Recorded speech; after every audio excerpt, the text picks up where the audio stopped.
কুমুদকে টেনে হিসড়ে শ্মশানে নিয়ে যাচ্ছে তার শাশুড়ি। গায়ে তার একখানা সুতি সাদা শাড়ি, সেও জায়গায় জায়গায় ছিঁড়া। হাতের শাখা পলাগুলো ভেঙে টুকরো টুকরো হয়ে আছে। সিঁথির সিঁদুর লেপ্টে আছে তার কপাল আর মাথা জুড়ে। চোখ মুখ সব পানিতে ভেজা, সারা গায়ে বিবর্ণ কালশিটে দাগ বসে আছে। কুমুদের 5 দিনের শাশুড়ি এক ঘটি পানি দিয়ে কুমুদের কপাল ও মাথার অবশিষ্ট সিঁদুরের অস্তিত্ব ধুয়ে মুছে দিল। চোখ দিয়ে অবলীলায় ঝরে যাচ্ছে মুক্ত দানা। জটা পাকানো চুলগুলো যেন মাথার ভার বাড়িয়ে দিয়েছে কয়েকশো গুণ। সবে 14 বছরে পা দিতে দিতেই তার জীবনে শুরু হলো কঠিন প্রলয়। সর্বপ্রথম তার ইচ্ছের বিরুদ্ধে বিবাহ, অতঃপর দিন 5 না যেতে বিধবা। এই 5 দিনে নিজের স্বামীকে এক পলক দেখার সুযোগও হয়নি কুমুদের। দেখবে কিভাবে? এতদিন তো ঘরমুখো হলো না তার স্বামী। আর আজ যখন বাড়ি ফিরল তখন জানা গেল সে স্বর্গবাস নিয়েছে। আর তার সাথে নাকি 14 বছরে পদার্পণকারী কুমুদকেও জ্বলন্ত চিতার কালো ধোঁয়ায় মিশে যেতে হবে। ধাউ ধাউ করে জ্বলতে থাকা চিতার দিকে ভীত চাহনি দিয়ে ঢোক গিলল কুমুদ। এ কেমন আচার? যাকে সে চোখের দেখাও দেখল না, তার জন্য মাত্র 14 বছরে জীবন উৎসর্গ করবে? শাশুড়ির আলতারাঙা পা ধরে মাটিতে লুটিয়ে পড়ল কুমুদ। দিশাহীন হয়ে বলতে লাগলো, ছেড়ে দেন মা, দয়া করুন, এই জ্বলন্ত চিতায় আমাকে ছুঁড়ে ফেলবেন না। ডান হাতে কুমুদের জটা পাকানো চুলগুলো মুঠো করে ধরে তলপেট বরাবর একটি পায়ের আঘাত করল কুমুদের শাশুড়ি লতা পাল। আরেক হাতে 2 গাল চেপে দাঁত কিরমির করতে করতে বললেন, অলক্ষী মুখপুরি, অনাথ দেখে এনেছিলুম ছেলের জন্য, যাতে মাসে একবারের জন্য বাপের ভিটায় না যাস, নইলে তো বাপটা আমার না খেতে পেয়ে মরত। আমার সেই সোনার ছেলেকে শেষ করে দিলি মুখপুরি, তোকে আমি বাঁচিয়ে রাখবো ভাবলি কেমন করে? কুমুদের সাদা শাড়িতে শ্মশানের কাদামাটি নিজের মনে বেশ নকশা এঁকেছে। কুমুদ 2 হাত এক করে করুণ স্বরে বলে উঠল, আমি কিছু করিনি মা, আমি তো এই 5টা দিনে আপনার ছেলের মুখও দেখিনি। মর মর মুখপুরি, ছে, ওই অপবিত্র মুখে আমায় মা ডাকবি নে একদম। রাক্ষসী ছেমরি, আমার সোনার টুকরোটাকে গিলে খেলো রে। কথাটা শেষ করে 2 হাতে বুকে থাবা দিতে দিতে আবারও জ্ঞান হারালেন লতা। এ নিয়ে 6 বার হলো। গ্রামের সকল মানুষ এখানে দাঁড়িয়ে নির্বাক দর্শকের ভূমিকা পালন করতে ব্যস্ত। এই সুযোগে পালিয়ে যাওয়া তোর করে কুমুদ। তবে কয়েক কদম ফেলতে না ফেলতে জটলা পাকিয়ে থাকা চুলে টান পড়ে তার। কিছু বুঝে ওঠার আগেই কেউ চুলের মুঠি ধরে টেনে জ্বলন্ত চিতায় নিক্ষেপ করতে যায়। তবে ধস্তাধস্তির দরুন এবারও নিজের শ্বাসটা টিকিয়ে রাখে কুমুদ। নিঃশ্বাসের সাথে চিতার কালো ধোঁয়াগুলো মিশে যেন শ্বাসরোধী এক ধার তৈরি করেছে নাসারন্ধ্রে। শ্বাসটাকে ধরে রাখতে নাকের সাথে সাথে মুখেরও সাহায্য নেয় কুমুদ। কুমুদের চুলগুলো আরো দৃঢ় করে ধরে চিতার কাছে নিয়ে আসে লতা। চিতার আগুনের তাপে মুখটা ঝলসে ওঠে কুমুদের। শক্তিতে কুমুদের সাথে পেরে না উঠে লতা কটমট করে বলে উঠল, শক্তি বেড়েছে মুখপুরীর, আমার ছেলেটাকে গিলে শক্তি বেড়েছে কালনাগিনীর। তোকে আমি ছেড়ে দেব না রে মুখপুরী, তোকে তো আমি আমার ছেলের চিতার আগুনে শেষ করব। কুমুদকে নিজের সর্বশক্তি দিয়ে ধাক্কা দেয় লতা। কুমুদ টাল সামলাতে না পেরে মুখ থুবড়ে পড়তে যায় জ্বলন্ত চিতায়। অমনি তার হাতের কবজিতে টান পেয়ে নিজের পূর্বের অবস্থানে ফিরে আসে কুমুদ। ঘুটঘুটে অন্ধকারে চিতার আগুনে চারপাশটা আলোকিত হয়ে আছে। এ যেন আধারে জ্বলা মোমবাতির একটি টুকরো। সে আলোতে সাদা পাঞ্জাবি পরিহিতা এক স্বল্প বয়সী যুবককে নিজের হাত ধরে থাকতে দেখে চমকে ওঠে কুমুদ। ঝাড়া দিয়ে ছাড়িয়ে নেয় নিজের হাত সেই যুবকের হাত থেকে। সে ভ্রুযুগল কুঁচকে তাকিয়ে আছে কুমুদের দিকে। মস্তিষ্ক হাজার প্রশ্নের ঝুলি নিয়ে বসেছে মুহূর্তে। এ কি? এত রাতে এই নারী কেন জ্বলন্ত চিতায় ঝাঁপ দিতে যাচ্ছিল? এত মানুষ দাঁড়িয়ে দৃশ্যটি দেখার সত্ত্বেও কেউ বাঁচাতে এলো না। নিজে মস্তিষ্কের কৌতূহল মেটাতে সে মুখ ফুটে বলেই বসল, এ কি, এখানে একজন জ্বলন্ত চিতায় ঝাঁপ দিচ্ছে আর আপনারা দাঁড়িয়ে দেখছেন? ছেলেটির সামনে এগিয়ে এলো লতা। চোখ জোড়া কোটর থেকে বের করে দাঁতে দাঁত চেপে বললেন, এই ছোকরা কে রে তুই? ওকে বাঁচালি বা কেন? মানে, একটা মানুষ মৃত্যুর মুখে, আর তা নিজের চোখে দেখেও আমি তাকে বাঁচাবো না? আপনাদের মতো দাঁড়িয়ে শুধু দৃশ্য গিলব? আমার গায়ে এসে আমার মুখের উপর কথা? এই রাক্ষসী মরলে তোর কি রে? ও আমার ছেলেকে গিলে খেলো, তখন তুই কোথায় ছিলি? মানে? ছেলেটার প্রশ্নের জবাব দেওয়ার প্রয়োজন মনে করল না লতা। গ্রামের একমাত্র চামচা হরিকে ইশারায় চিতার দিকে তাকিয়ে কিছু বোঝালো। হরি কচুমচু করে কুমুদের দিকে এগিয়ে গেলে কুমুদ 2 কদম পিছিয়ে গেল। তা দেখে লতা দাঁত কিরমির দিয়ে বললেন, এই হরি, দেখছিস কি? রাক্ষসীটাকে চিতায় ওঠা, আমার বাপটার আত্মাটা একটু শান্তি পাক। যেই কথা সেই কাজ। লতার অনুমতি পেয়ে হরি এক মুহূর্ত দেরি করল না। কুমুদের হাত ধরে টেনে আবার চিতায় নিক্ষেপ করার জন্য প্রস্তুত হলো। পাশে দাঁড়িয়ে ছেলেটি এতক্ষণ চুপচাপ সব দেখল, এবার আর চুপ রইল না সে। দ্রুত পা চালিয়ে কুমুদের কাছে গিয়ে হরির থেকে কুমুদের হাত ছাড়িয়ে হরিকে এক ধাক্কায় মাটিতে ফেলে দিল সে। চিৎকার করে বলে উঠল, কি দোষর? কেন ওকে এই চিতায় পুরাতে চান? এতক্ষণে এক গ্রামবাসী মুখ খুলল। ছেলেটি চোখের দিকে তাকিয়ে বলল, ওর দোষ, ও বিধবা। ছেলেটি অবাক কণ্ঠে বলে উঠল, বিধবা? হ্যাঁ, সামনে যার চিতা জ্বলছে তা হলো ওর স্বামীর চিতা, আর ওকে এখন এই চিতায় বসে ওর স্বামীর সাথে স্বর্গে যেতে হবে। সতীদা? হ্যাঁ হ্যাঁ, ওই একই কথা। কুমুদ নিজের হাত ছাড়াবার জন্য ছেলেটির সাথে এক প্রকার ধস্তাধস্তি শুরু করলো। ছেলেটি কুমুদের হাত ধরে নিজের পিছনে লুকিয়ে ফেলল। ভীত কণ্ঠে বলল, না না, এ অন্যায় আমি হতে দেব না। এতটুকু একটা মেয়ের সাথে এ অন্যায় হতে পারে না। তেলে বেগুনে জ্বলে উঠলেন লতা। কোমরে বাঁধা শাড়ির আঁচলটি আরো শক্ত করে বেঁধে ছেলেটির উদ্দেশ্যে বললেন, তাহলে কি করবি তুই? এই বিধবা রাক্ষসীর দায়িত্ব নিবি তুই? একটা কথা কান খুলে শুনে রাখ, এই মেয়ে যদি আজ চিতায় না ওঠে তবে ওকে গ্রাম ছাড়া হতে হবে। সুন্দর পৃথিবী ছেড়ে চলে যাওয়ার থেকে এই জঘন্য গ্রাম ছেড়ে চলে যাওয়া ভালো। অন্তত বেঁচে তো থাকতে পারবে। মুখ ভেঙচি দিলেন লতা। এমন সময় লতার একমাত্র যা তার কাছে এগিয়ে এসে তার কানে কানে ফিসফিসিয়ে বললেন, ছেলেটা বেশ ছোট, এত কিছু বোঝে না।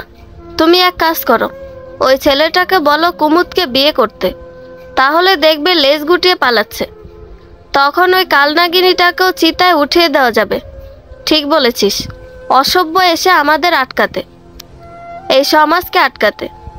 কুমুদের এই মুহূর্তে নিজের প্রাণ বাঁচানোর কথা ছাড়া আর কোনো কথা মাথায় আসছে না।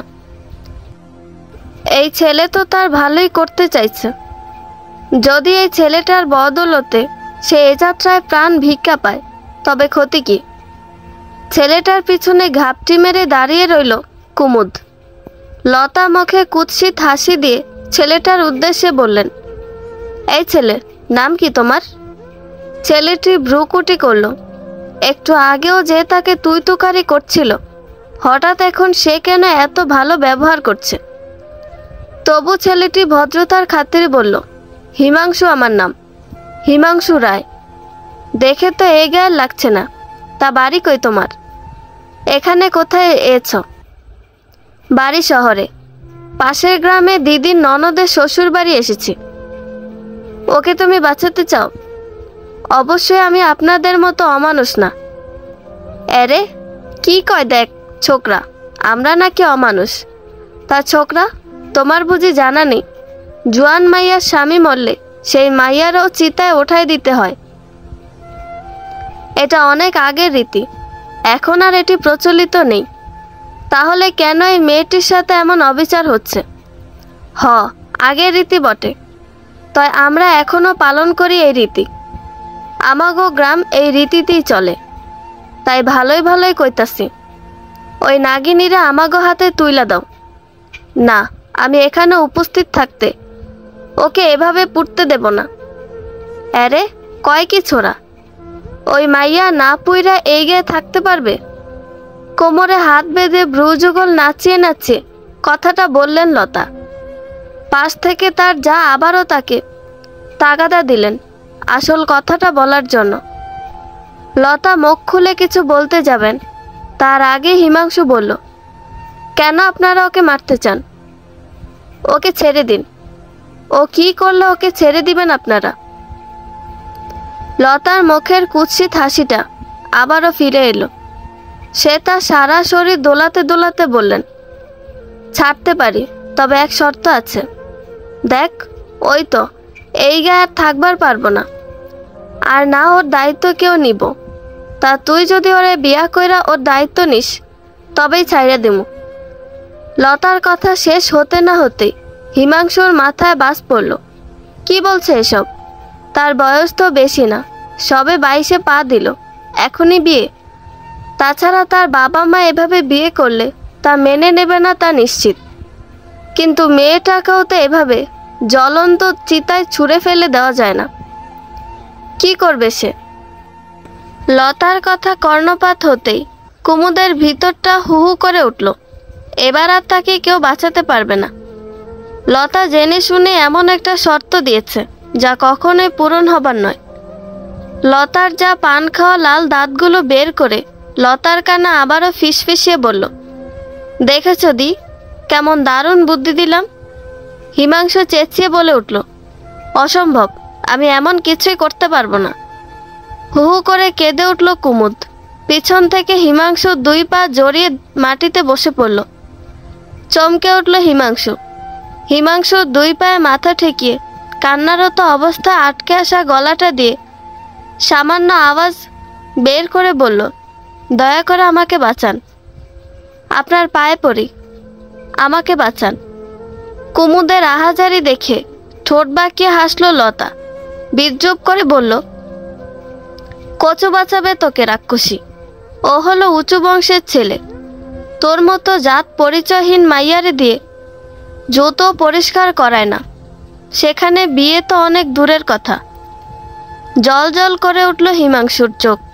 শটান মেরুদণ্ড সোজা করে কুমুদের ডান হাত ধরে এক টানে কুমুদকে দাঁড় করিয়ে দিল।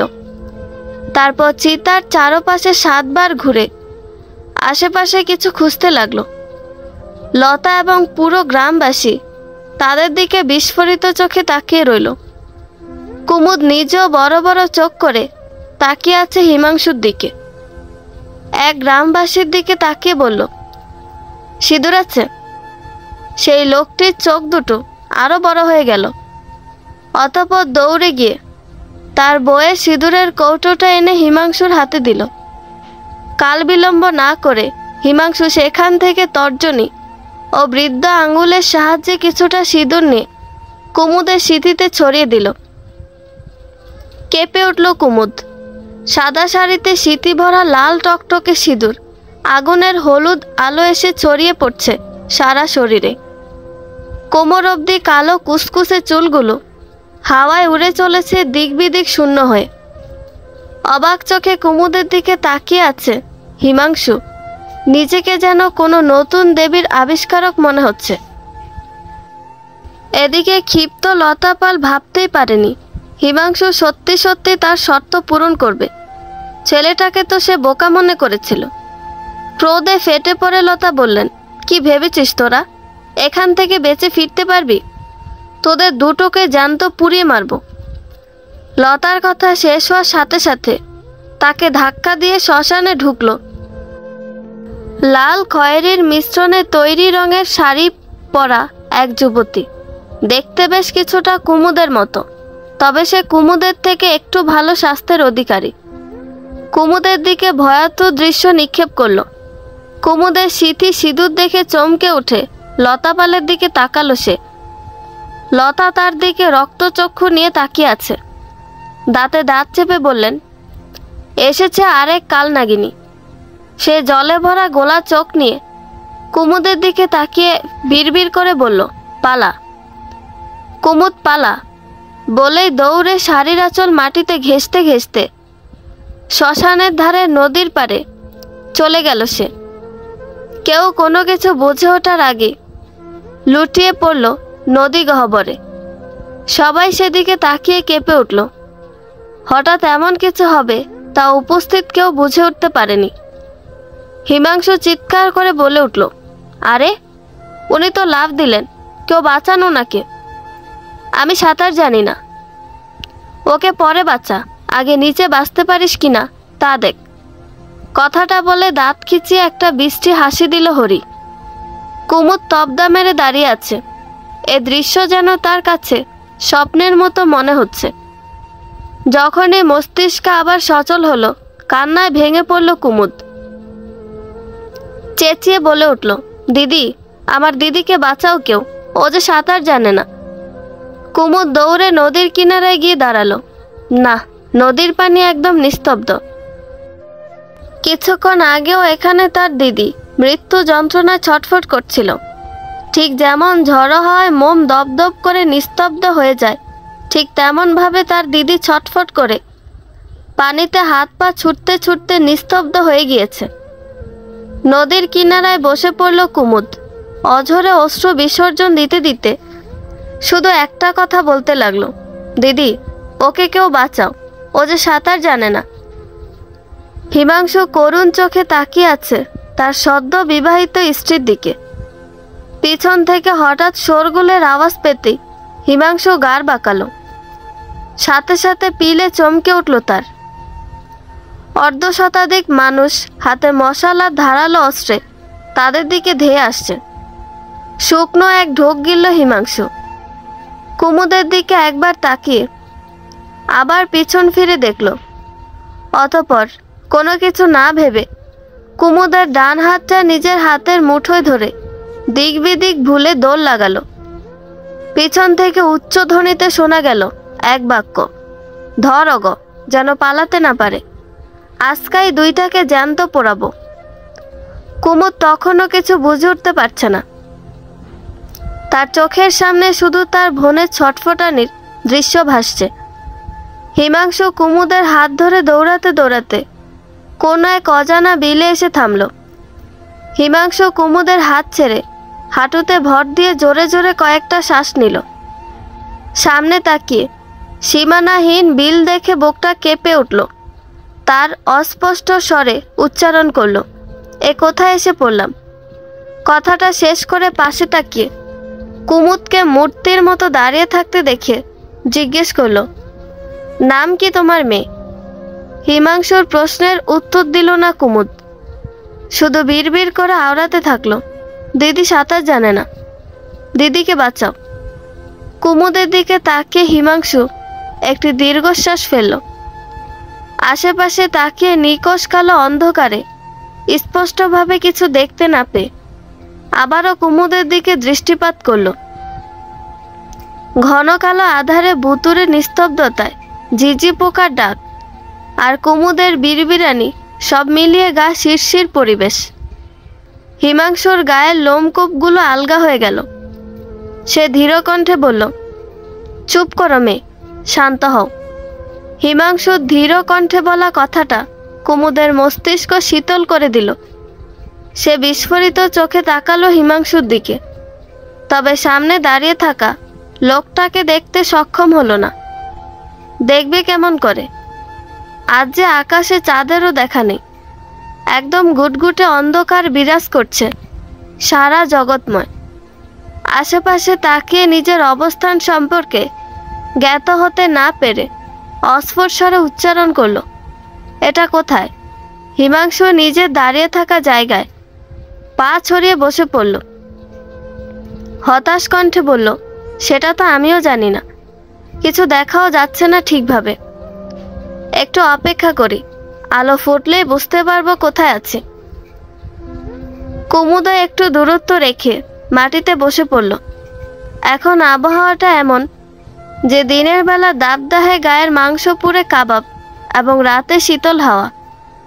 ঘাসে জমা শিশির পানিগুলো অদ্ভুত এক নরম অনুভূতি দিচ্ছে। হিমাংশু কুমুদের উদ্দেশ্যে উৎসাহী কণ্ঠে বলল, উনি তোমার দিদি ছিলেন? কুমুদ উপর নিচ মাথা নাড়ালো, তবে অন্ধকারে তা দেখা গেল না। তাই হিমাংশু আবারও জিজ্ঞেস করলো, উনি তোমার আপন দিদি ছিলেন? কুমুদ এবার কণ্ঠনালী থেকে স্বল্প আওয়াজে উত্তর দিল, জি। ওরা সবাই তোমাকে রাক্ষসী বলছিল, ভয় পাচ্ছেন নাকি? হিমাংশু হাসি দিল। এজন্য এক বিরাট মজার কথা বলে ফেলেছে কুমুদ। হিমাংশু বিগলিত হেসে কুমুদের দিকে ঘাড় ঘুরিয়ে বলল, হিমাংশু, ভয় পেলে তুমি এতক্ষণে স্বর্গে থাকতে। নিশ্চুপ রইল কুমুদ। হিমাংশুর মনে এখন হাজারো প্রশ্ন ঘোরাফেরা করছে, তবে কুমুদের এমন অসুস্থ অবস্থায় প্রশ্নগুলো করা ঠিক হবে কিনা তা তাকে বারবার ভাবাচ্ছে। হিমাংশু প্রশ্নগুলো নিজের মধ্যে রাখার আপ্রাণ চেষ্টা করছে, তবু যেন প্রশ্নগুলো ঠেলে বের হতে চাইছে। কুমুদ এক দৃষ্টিতে নিচে মাটির দিকে চেয়ে আছে। সব প্রশ্ন একপাশে রেখে হিমাংশু কুমুদকে আবারও তার নাম জিজ্ঞেস করলো। নাম বললে না এখনো? তাহলে কি আমিও ওদের মতো তোমাকে রাক্ষসী আর কালনাগিনী বলে ডাকবো? কুমুদ। পদবী? তখন শোনেননি আমি জাত পরিচয়হীন, আমার কোনো পদবী নেই, শুধুই কুমুদ। হিমাংশু একটু বিব্রত হলো। হঠাৎই তার মাথায় এলো সে কুমুদকে নিয়ে কোথায় যাবে। বাড়িতে গেলে তার বাবা মা কেউ মেনে নিবে না। একে তো কোনো পরিচয় নেই, তার ওপর বিধবা। একা রাস্তায় রেখে গেলেও তো সেই জ্বলন্ত চিতায় নিক্ষেপের সমকক্ষ হবে। তাহলে কি করবে সে? কুমুদের শাশুড়িও কি এখানে থেমে থাকবে, নাকি কুমুদকে খুঁজে বের করে আবারও চিতায় ওঠাতে উদ্যত হবে? হাজারো চিন্তায় মস্তিষ্ক বিকল হয়ে যাওয়ার উপক্রম হিমাংশুর। এত শত চিন্তার মাঝে হঠাৎ কুমুদ বলে উঠল, আমাকে দিয়ে আপনার জুতো পরিষ্কার করাবেন? চমকে উঠল হিমাংশু। বড় বড় চোখে কুমুদের দিকে মুখ বাঁকালো, অতঃপর অবিশ্বাস্য কণ্ঠে বলল, কি? ওই যে আমার কোনো পদবী নেই, তাই আমাকে দিয়ে জুতো পরিষ্কার করাবেন কি? শিক্ষিত মানুষরা এসব মানে না। আপনি বুঝি খুব শিক্ষিত? খুব শিক্ষিত কিনা জানি না, তবে এখন সবে স্নাতকে ঢুকেছি। গায়ের মাস্টারমশাইয়ের বাড়ির বারান্দায় থাকতাম আমি আর দিদি। তখন একটু একটু পড়ালেখা শিখেছি বটে, তবে এত কঠিন শব্দ বুঝি না। হিমাংশু কিছুক্ষণ চুপ থেকে হঠাৎ কুমুদকে জিজ্ঞেস করলো, তোমার স্বামী কিভাবে মারা গেল? সারা শরীর কেঁপে উঠল কুমুদের। গুটগুটে অন্ধকার আর পিনপতন নীরবতার মাঝে এই প্রশ্নটি যেন কুমুদের কাছে জ্বলন্ত চিতার সমান লাগছে। শুকনো ঢোক গিলে স্বাভাবিক কণ্ঠে উত্তর দিল, তার বিষয়ে আমি কিছুই জানি না। হিমাংশুর এবার নিজের মাথায় বাড়ি দিতে মন চাইছে। এত চেষ্টা করলো নিজেকে দমাবার, তবু প্রশ্নটা ঠেলে বেরিয়ে এলো। এবার আর কোনো কথাই বলবে না সে। হিমাংশু চুপচাপ নিজের পাঞ্জাবি থেকে ছোট্ট একটা খাতা বের করলো। খাতাটা এতই ছোট যেন হিমাংশুর এক হাতের মুঠোয় আবদ্ধ করা সম্ভব। আবারও পকেটে হাত ঢুকিয়ে হিমাংশু এবার একটি কলম বের করলো। তারপর টপাটপ খাতায় কলম চালিয়ে কিছু একটা লিখলো সে। কুমুদ তার দিকে তাকিয়ে আছে অনুভূতি শূন্য চাহনিতে। হিমাংশু লিখতে লিখতে আচমকা মাথা তুলে কুমুদের দিকে তাকাতেই কুমুদ কেঁপে নিজের জায়গা থেকে দুকদম সরে বসল। বুকে হাত দিয়ে জোরে জোরে শ্বাস নিল। হিমাংশু কুমুদকে এমন ভয় পেতে দেখে নিজেও ভয় পেল। কুমুদকে আশ্বস্ত দিতে বলল, আরে ভয় পেলে নাকি? কুমুদ কোনো উত্তর দিল না। নিজের বুকে 3 বার ফু দিয়ে বড় এক শ্বাস ছাড়ল। হিমাংশু আবারও বলল, শোনো, ওরা যদি তোমাকে খুঁজে বের করে ফেলে তখন কি করবে? ওরা গ্রামের বাইরে আসে না, আর আমার মতে এখন আমরা গ্রামের থেকে অনেক দূরে আছি। স্বস্তির নিঃশ্বাস ছাড়ল হিমাংশু। আর কোনো শব্দ ব্যয় না করে নিজের খাতায় আবারও কিছু লিখতে শুরু করলো সে।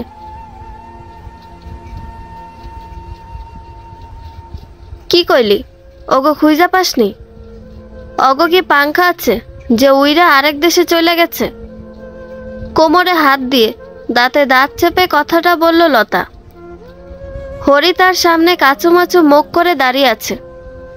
পাশে তার একমাত্র যা অপরাধী মুখ করে দাঁড়িয়ে আছে। লতা হরির থেকে দৃষ্টি সরিয়ে তার জায়ের দিকে রক্ত চক্ষু নিয়ে তাকালো। লতার জায়ের বুকটা ধকধক করে কাঁপতে শুরু করলো। লতা দাঁত কিরমির করে তার জায়ের চুলের মুঠি ধরে টেনে বললেন, তুই তো দেখি ঘরের 70 বিভীষণ, তরে আইসকা খাইছি, তোর জন্য এত কিছু হইছে। লতার যা এক হাতে লতাকে ছাড়াতে ছাড়াতে এবং অন্য হাতে মাথায় হাত দিয়ে ব্যথা আর্তনাদ করতে করতে বললেন, ও দিদি, ছেড়ে দাও গো দিদি, আমি কি এত কিছু বুঝছি কও? আমি তো ভাবিছি ওই ছেলে লেজ গুটিয়ে পালাবে, কিন্তু ও তো নায়কের মতো নাগিনীটাকে নিয়ে পালালো। অহন যদি ওই ছোকরা ইংরেজি পুলিশ লয়ে আসে তখন কি করবো আমরা? আমাকে বাকি জীবনটা ওই ইংজিরি জেলে বৈশা জেলের ভাত খাওয়ান লাগবো। বলেই ঝটকা দিয়ে চুলের মুঠিটা ছেড়ে দিলেন লতাপাল। অতঃপর হরির দিকে তাকিয়ে বললেন, আমার কাশি যাওয়ানোর ব্যবস্থা কর হরি, আমি এই শেষ বয়সে ইংজিরি জেলের ভাত খাইতে চাইনি। ও দিদি, তাইলে আমাগো কি হবে গো দিদি? ন্যাকা কান্না করে কথাটা বললেন লতার যা। লতা মুখ ভেঙচি দিয়ে বললেন, চুলোই যা তোরা, বলেই নিজের আতপাকা ঘরটাতে চলে গেলেন নিজের সকল প্রয়োজনীয় জিনিসপত্র গোছাতে। শোন কুমুদ, তোকে যদি কেউ কিছু জিজ্ঞেস করে তবে তুই বলবি তুই কিছু জানিস না, ভুলেও যেন মুখ খুলবি না বোন, তাহলে কিন্তু তোকে কেউ বাঁচতে দিবে না। কামিনী হন্তদন্ত হয়ে কথাটা বলতে বলতে নিজের হাত থেকে একজোড়া সোনার বালা খুলে কুমুদের হাতে পরিয়ে দিল। কুমুদ অঝরে কেঁদে যাচ্ছে। কামিনী নিজের বোনের কপালে চুম্বন করে মুখে হাত বুলিয়ে দিয়ে বলল, পালা বোন, বাঁচতে চাইলে পালা। কান্নারত কুমুদ কাঁপা কাঁপা কণ্ঠে শুধু একটা কথাই বলতে পারল, দিদি, তোমাকে এখানে একা রেখে আমি যাব না। কথাটা শেষ না করতে কেউ তার চুলের মুঠি ধরে টানতে টানতে গুটগুটে অন্ধকারে নিয়ে যেতে লাগলো। ধপ করে চোখ খুলে ফেলল কুমুদ।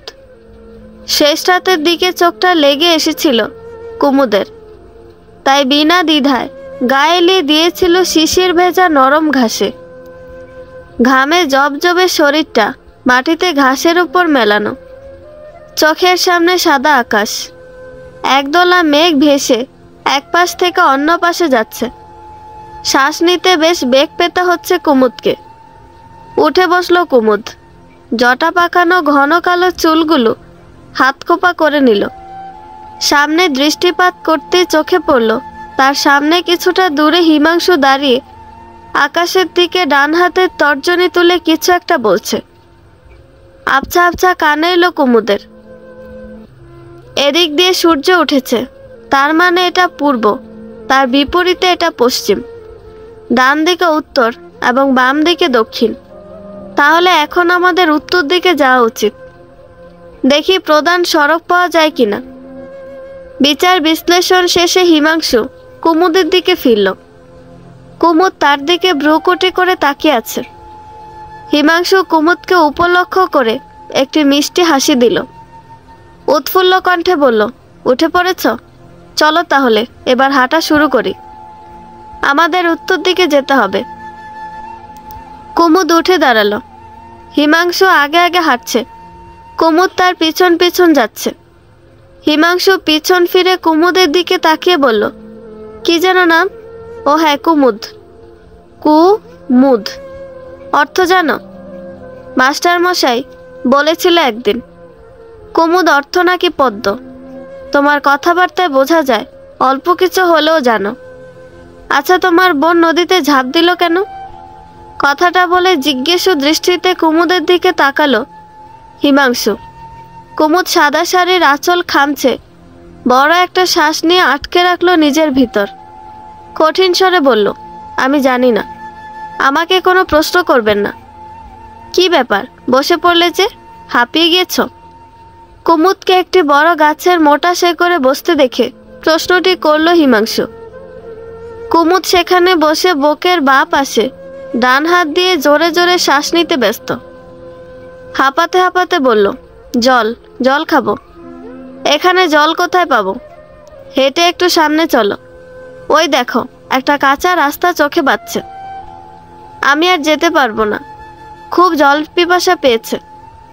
এখন আশেপাশে কোনো জলের উৎস দেখতে পাচ্ছি না, তোমায় পানি খাওয়াই কিভাবে? একটু কষ্ট করে সামনে চলো, দেখি বাড়ি যাওয়ার জন্য কিছু পাই কিনা।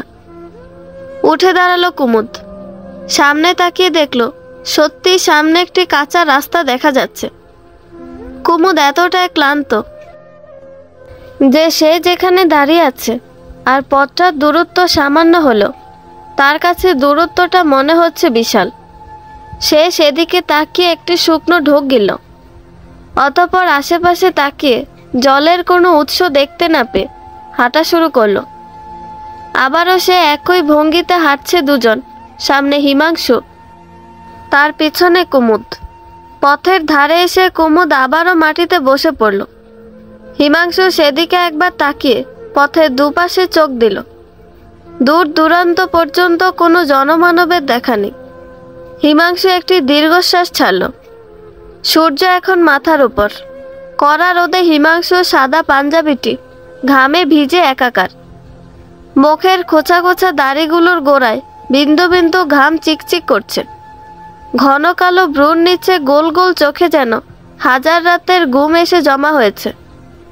অনবরত অধর কামড়ে জানান দিচ্ছে যে সে ভীষণ চিন্তিত। ক্লান্ত হিমাংশু কুমুদের দিকে তাকিয়ে হতাশার শ্বাস ছাড়ে।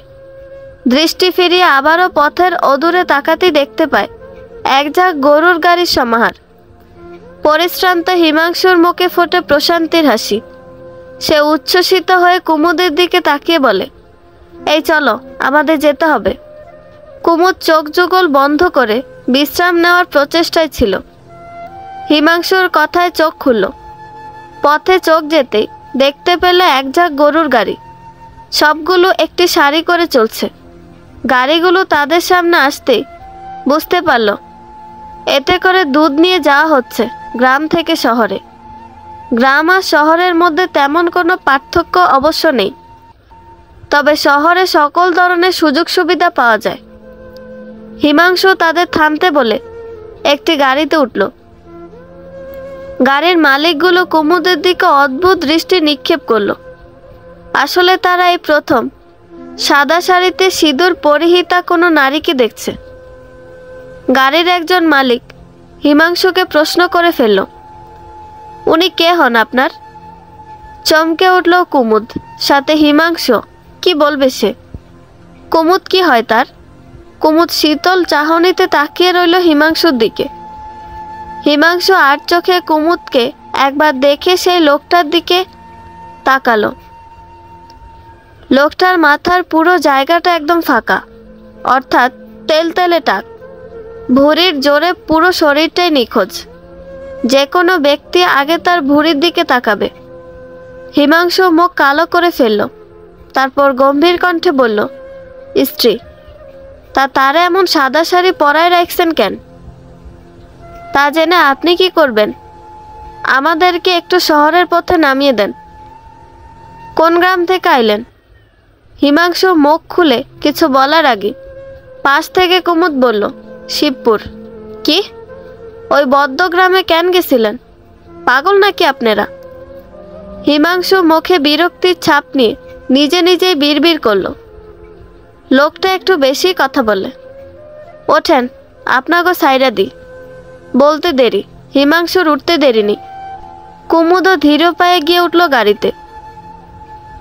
ছাউনি দেওয়া গাড়িটা হেলে দুলে গায়ের কাঁচা পথ ধরে একটু একটু করে এগিয়ে যাচ্ছে শহরের পথে।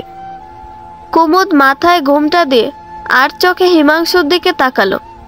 হিমাংশু এক কোনায় বসে দুই পা দোলাচ্ছে, ডান পা আগে, তারপর বাম পা। বেশ লাগছে দেখতে। বাড়ি ফিরে যাওয়ার খুশিতে হিমাংশু ভুলেই গিয়েছিল সে সাথে কত বড় বিপদ নিয়ে যাচ্ছে। নিত্যরঞ্জন রায় গৃহের সামনে দাঁড়িয়ে শুকনো ঢোক গিল সে। কুমুদ অবাক দৃষ্টিতে তাকিয়ে আছে বাড়িটির দিকে। এত বড় বাড়ি সে কখনো দেখেনি। বাড়িটির চারপাশে চোখ বুলিয়ে চলেছে সে। হিমাংশু বাড়ির দিকে তাকিয়ে ভীত চাহনি দিল। তারপর কুমুদের দিকে একবার তাকিয়ে বাড়ির ভিতরে প্রবেশ করল। কুমুদও শাড়ির আঁচল খামছে হিমাংশুর সাথে গেল। বিশাল ছাদবিহীন খোলা বারান্দার একপাশে বসে কুলোয় চাল ঝাড়ছেন মিতালি রায়। কুলোয় বাড়ি দিতে দিতে পায়ের শব্দে চোখ তুলে সদর দরজার দিকে তাকাতেই চোখ জলজল করে ওঠে মিতালির। কুলো ফেলে দৌড়ে চলে যায় নিজের ছেলের কাছে। চোখের কোণে জমা হওয়া ক্ষুদ্র পানিকণা ডান হাতের বৃদ্ধ আঙুল দিয়ে মুছে হিমাংশুর উদ্দেশ্যে বলে, বাবাটা আমার এসেছিস? মায়ের ওপর রাগ হয়েছে তাই বলে ঘর ছাড়তে হবে বাপ। হিমাংশুর ঠোঁট উল্টায় মায়ের মুখটা দুই হাতে আবদ্ধ করে বলে, মা, আমি দিদির শ্বশুর বাড়ি গিয়েছিলাম।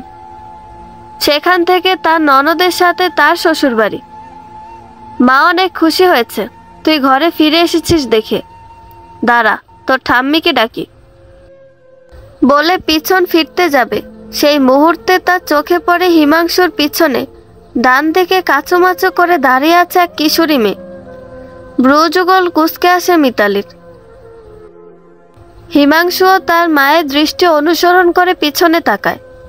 অতঃপর অপরাধী মুখ করে তার মাকে বলল, মা, ও কুমুদ। মিতালি কুমুদের দিকে প্রখর দৃষ্টি নিক্ষেপ করলেন। ফর্সা শরীরে সাদা শাড়ি, সিথি জুড়ে লাল সিঁদুর, আলতা রাঙা পায়ে কোনো জুতো নেই। টানা টানা ভীত চোখ জোড়ায় যেন হাজারো রহস্য লুকিয়ে আছে। মিতালি কুমুদের থেকে চোখ সরিয়ে হিমাংশুকের উদ্দেশ্যে বললেন, সে যেই হোক, কিন্তু তোর সাথে কি করে? হিমাংশু মাথা নত করে নিচু স্বরে বলল, আমি ওকে বিয়ে করেছি। ঠাস করে একটি চড় পড়ল হিমাংশুর ডান গালে। মিতালি রাগে গড়গড় করে বলল, বিয়ে করেছিস? আর আমরা কিছু জানি না? আমাদের কিছু জানানোর প্রয়োজন বোধ করিসনি? এত বড় হয়ে গিয়েছিস, বয়স কত তোর? আর ও সাদা শাড়ি পরে আছে কেন? কুমুদের দিকে আঙুল দিয়ে ইশারা করে বললেন মিতালি। কুমুদ চুপচাপ মাথা নিচু করে দাঁড়িয়ে আছে। হিমাংশু নত স্বরে বলল, মা, মেয়েটি অনেক খারাপ পরিস্থিতিতে ছিল। মানুষ হিসেবে ওকে বাঁচানো আমার কর্তব্য ছিল। আচ্ছা, তাহলে কেউ খারাপ পরিস্থিতিতে থাকলে তাকে বাঁচাতে যাকে তাকে বিয়ে করে ফেলবি তুই? এছাড়া আর কোনো উপায় ছিল না মা। চুপ, একদম আমায় মা বলে ডাকবি না। ছি ছি, এই শিক্ষা দিয়েছি তোকে? এত শিক্ষিত হয়ে গিয়েছিস তুই যে তোর জীবনে বাবা মার কোনো প্রয়োজন নেই। মা, মেয়েটির জায়গায় তুমি থাকলে বুঝতে পারতে মেয়েটি কত কষ্টে আছে। চুপ, মুখে মুখে তর্ক করবি তো আরও একটা চড় খাবি। কথাটা বলে মিতালি ঘরের ভিতরে চলে গেলেন। অতঃপর তার শাশুড়ি এবং তার স্বামী উত্তম রায়কে নিয়ে এলেন বাড়ির প্রধান ফটকে।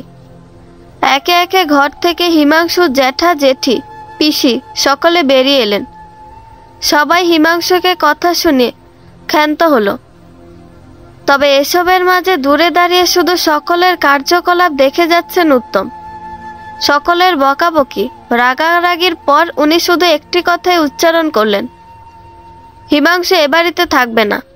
সবাই বিস্ফোরিত চোখে তাকালো উত্তমের দিকে। সে এমন কিছু বলবে তা সবার ধারণার বাইরে ছিল। কান্নায় ভেঙে পড়লেন মিতালি। ভেজা কণ্ঠে বললেন, কি বলছো গো এসব? আমার ছেলেটা কোথায় যাবে বাড়ি ছেড়ে? যেখানে খুশি যাক, কিন্তু এ বাড়িতে থাকবে না। হিমাংশু মূর্তির মতো জমে শক্ত হয়ে গিয়েছে। সে জানত বাড়িতে কেউ কুমুদকে মেনে নেবে না, কিন্তু তাকে বাড়ি থেকে এভাবে বের করে দেবে তা সে কল্পনাতেও ভাবেনি। তার কথাটা শোনার বা বোঝার কেউ কোনো চেষ্টাই করছে না। সে কেন করলো বিয়ে, কোন পরিস্থিতির শিকার হয়ে বিয়ে করলো তা কেউ জানতে চাইছে না। সকলে তার উপর নিজেদের রাগ মেটাতে ব্যস্ত। আত্মসম্মানে লাগলো হিমাংশুর। সে শটান পিছন ঘুরে একপাশে নত হয়ে দাঁড়িয়ে চোখের জল বিসর্জন দেওয়া কুমুদের হাতটা ধরে সোজা হাঁটা শুরু করলো। সাথে সাথে মিতালি চিৎকার করে কেঁদে বলতে লাগলেন, বাবা যাস না, দাঁড়া, আমার কথাটা শোন। পিছন থেকে কথাটা কর্ণগহ্বরে পৌঁছালো, সে কথা ধার ধারল না হিমাংশু। সে কুমুদের ডান হাতের কবজি ধরে বেরিয়ে এলো নিত্যরঞ্জন রায় গৃহ থেকে। জানা নেই আর কখনো ফিরে আসা হবে কিনা এ গৃহে, তবে তার জীবনের সকল ছোট ছোট সুন্দর মুহূর্তগুলো সৃষ্টি হয়েছে এই গৃহে। এই গৃহে কাটানো প্রতিটা মুহূর্ত হিমাংশুর চোখের পাতায় ভেসে বেড়াবে আজীবন। অন্ধকার পথে খালি পায়ে হিমাংশুর সাথে পায়ে পা মিলিয়ে হেঁটে চলেছে কুমুদ। হিমাংশু গম্ভীরভাবে হেঁটে চলেছে শহরের ইট পাথরের তৈরি পাকা রাস্তা দিয়ে। কুমুদ অপরাধী কণ্ঠে বলল, আমার জন্য আপনাকে বাড়ি ছাড়তে হলো। হিমাংশু কোনো উত্তর দিল না, শুধু আর চোখে একবার দেখল কুমুদের অবস্থান। হিমাংশুর উত্তর না পেয়ে কুমুদ বলল, কোথায় যাচ্ছি আমরা? হিমাংশু গম্ভীর কণ্ঠে উত্তর দিল, যেদিকে দুচোখ যায়। হিমাংশু ও তার দিদি মুখোমুখি বসে আছে। দিদি সুপ্রিয়া সবকিছু শুনে বিস্ময় চোখ নিয়ে কুমুদের দিকে তাকালো। কুমুদ তাদের থেকে একটু দূরে দরজার ধারে দাঁড়িয়ে আছে। সুপ্রিয়া হাতের ইশারায় কুমুদকে ডাকলো। কুমুদ ধীর পায়ে সুপ্রিয়ার সামনে গিয়ে দাঁড়াতে সে হাত টেনে কুমুদকে তার পাশে বসিয়ে দিয়ে গালে হাত দিয়ে বলল, এত সুন্দর মায়াবী মেয়েটাকে কিনা ওরা চিতায় তুলে দিচ্ছিল। তুই যা করেছিস খুব ভালো করেছিস ভাই। দিদি, আমাকে তো পড়ালেখার জন্য শহরে যেতে হবে। ও তোমার কাছে থাক, সে থাক, তাতে কোনো সমস্যা নেই, কিন্তু তুই কোথায় থাকবি রে ভাই? আমি কোনো এক বন্ধুর সাথে থেকে নেব। খাবি কি তুই? টাকা আছে? কোনো এক ছাত্রছাত্রী খুঁজে নেব, সেখান থেকে যা পাবো তা দিয়েই খাবো। তুমি এত চিন্তা করো না তো। সুপ্রিয়া কিছুক্ষণ ভেবে আমতা আমতা করে বলল, শোন ভাই, একটা কথা বলি। হিমাংশু ভ্রুযুগল কুঁচকে তাকালো তার দিদির চোখের দিকে। তার দিদির চোখে দেখতে পেল একরাশ দ্বিধাদ্বন্দ্ব। তাই সে তার দিদিকে আশ্বাস দিয়ে বলল, হ্যাঁ রে দিদি, বল না, এত আমতা আমতা করছিস কেন? বলছি, এভাবে মানে বিয়ে তো এভাবে হয় না। তাই আর কি বলছিলাম, কি করবি? সামনে কি করার চিন্তা ভাবনা আছে? কুমুদ চুপচাপ মাথা নত করে দাঁড়িয়ে হিমাংশু ও তার দিদি সুপ্রিয়ার কথোপকথন শুনছে। হিমাংশু মাথা তুলে নিশ্চুপ দাঁড়িয়ে থাকা কুমুদের দিকে তাকিয়ে এক পলক দেখল। অতঃপর এক বুক আত্মবিশ্বাস নিয়ে বলল, একবার যখন ওর দায়িত্ব নিয়েছে হিমাংশু, ওকে মাঝপথে ছেড়ে দিবে না, এ আশা তুমি রাখতে পারো দিদি। অবাক চোখে হিমাংশুর দিকে তাকিয়ে আছে কুমুদ। এই ছেলেটি কেন তার জন্য এত করে? কি লাভ তার? সে কেনই বা তাকে বাঁচালো? কেনই বা তার দায়িত্ব নিজের এই ছোট ছোট দুটো কাঁধে তুলে নিল? তার দায়িত্ব তো সে যাদেরকে আপন ভেবেছিল তারাও নেয়নি। তাহলে এই জাত পরিচয়হীন মেয়ের দায়িত্ব এই অপরিচিত ছেলেটি কেন নিচ্ছে? ছেলেটি কি একটু বেশি পরোপকারী, নাকি শুধুমাত্র সে বলেই এত কিছু করছে? সুপ্রিয়া ভাইয়ের থেকে এমন একটা কথাই শুনতে চেয়েছিল। আশানুরূপ উত্তর পেয়ে সে মুখে মিষ্টি হাসি ঝুলিয়ে হিমাংশুর উদ্দেশ্যে বলল, আচ্ছা বেশ, তাহলে তুই যখন পরের বার আসবি তখন আমি তোদের সব রীতিনীতি মেনে বিয়ে দেব। এখন বল, কি খাবি? কিছু খাবো না দিদি, আমাকে তাড়াতাড়ি ফিরতে হবে। কি বলছিস, একদিন থাকবি না? কুমুদ এখানে হিমাংশু ছাড়া কাউকে চিনে না। সুপ্রিয়াকে তার ভালো লেগেছে, তবে সেই মুহূর্তে হিমাংশুকে ছাড়া কাউকে ভরসা করতে পারছে না। তাই এখন হিমাংশুর যাওয়ার কথায় সে একটু ভীত হলো। ভীত স্বরে বলল, একদিন থেকে যান না, বলেই মুখটা দুহাতে চেপে ধরল। সুপ্রিয়া দুষ্ট হেসে একবার হিমাংশুকে দেখছে, তো একবার তার পাশে লাল শাড়িতে দাঁড়িয়ে থাকা কুমুদকে। শাড়িটা সেই দিয়েছে পরতে। লাল শাড়ি কুমুদের ফর্সা শরীরে বেশ মানিয়েছে। হিমাংশু কুমুদের দিকে এক পলক দেখে তার দিদিকে আমতা আমতা করে বলল, তুমি এত করে যখন বলছো তখন একদিন থাকি। সুপ্রিয়া শব্দ করে হেসে দিল। তার ভাইয়ের ডান গাল টেনে বলল, এতবার কই বললাম, একবারই তো বললাম। হিমাংশু ঠোঁট উল্টিয়ে বলল, তাহলে চলে যাই। থাক, আর ঠোঁট উল্টানো লাগবে না। থাক একটা দিন বউয়ের সাথে, আমার সমস্যা নেই। সুপ্রিয়ার বলা কথায় লজ্জায় মাথা নত করে ফেলল কুমুদ। হিমাংশু লজ্জা পেল। প্রসঙ্গ পাল্টাতে বলল, দিদি খুব খিদে পেয়েছে, জানো কতটা পথ হেঁটে এসেছি, কিছু খেতে দাও না। সুপ্রিয়া ভাইয়ের এমন কাতর কণ্ঠ শুনে কেঁপে উঠলেন। তড়িঘড়ি পাকঘরে চলে গেলেন ভাইয়ের জন্য কিছু রান্না করতে। একটু পর তার স্বামীও চলে আসবেন, তার জন্য খাবার তৈরি করতে হবে। সুপ্রিয়া চলে যেতে কুমুদও তার পিছন পিছন এসে পাকঘরের দরজায় দাঁড়ালো। সুপ্রিয়া অবাক কণ্ঠে বলল, এ মা, তুমি এখানে কেন? হিমাংশুর কাছে গিয়ে বসো। কুমুদ ইতস্তত করে বলল, না থাক, আমি এখানে দাঁড়াই, যেমন তোমার ইচ্ছে। কুমুদ চুপচাপ দাঁড়িয়ে চারিপাশে চোখ বুলাচ্ছে। বাড়িটা খুব ছোট, গ্রামে এমন দালান বাড়ি খুব কমই দেখা যায়। 2 কক্ষের একটা বাড়ি, সাথে সামনে একটা খোলা বারান্দা। পয় নিষ্কাশনের ব্যবস্থা বাড়ির পিছনে 2 কদম হেঁটে। কুমুদ অবশ্য সেদিকে এখন যায়নি, তবে প্রয়োজন হলে যাতে খোঁজার দরকার না হয় তাই সুপ্রিয়া আগে থেকে বলে রেখে। এখনো পর্যন্ত সুপ্রিয়াকে একাই দেখেছে বাড়িতে, আর কেউ নেই। তবে কিছুক্ষণের মধ্যে হয়তো তার স্বামী এসে উপস্থিত হবে।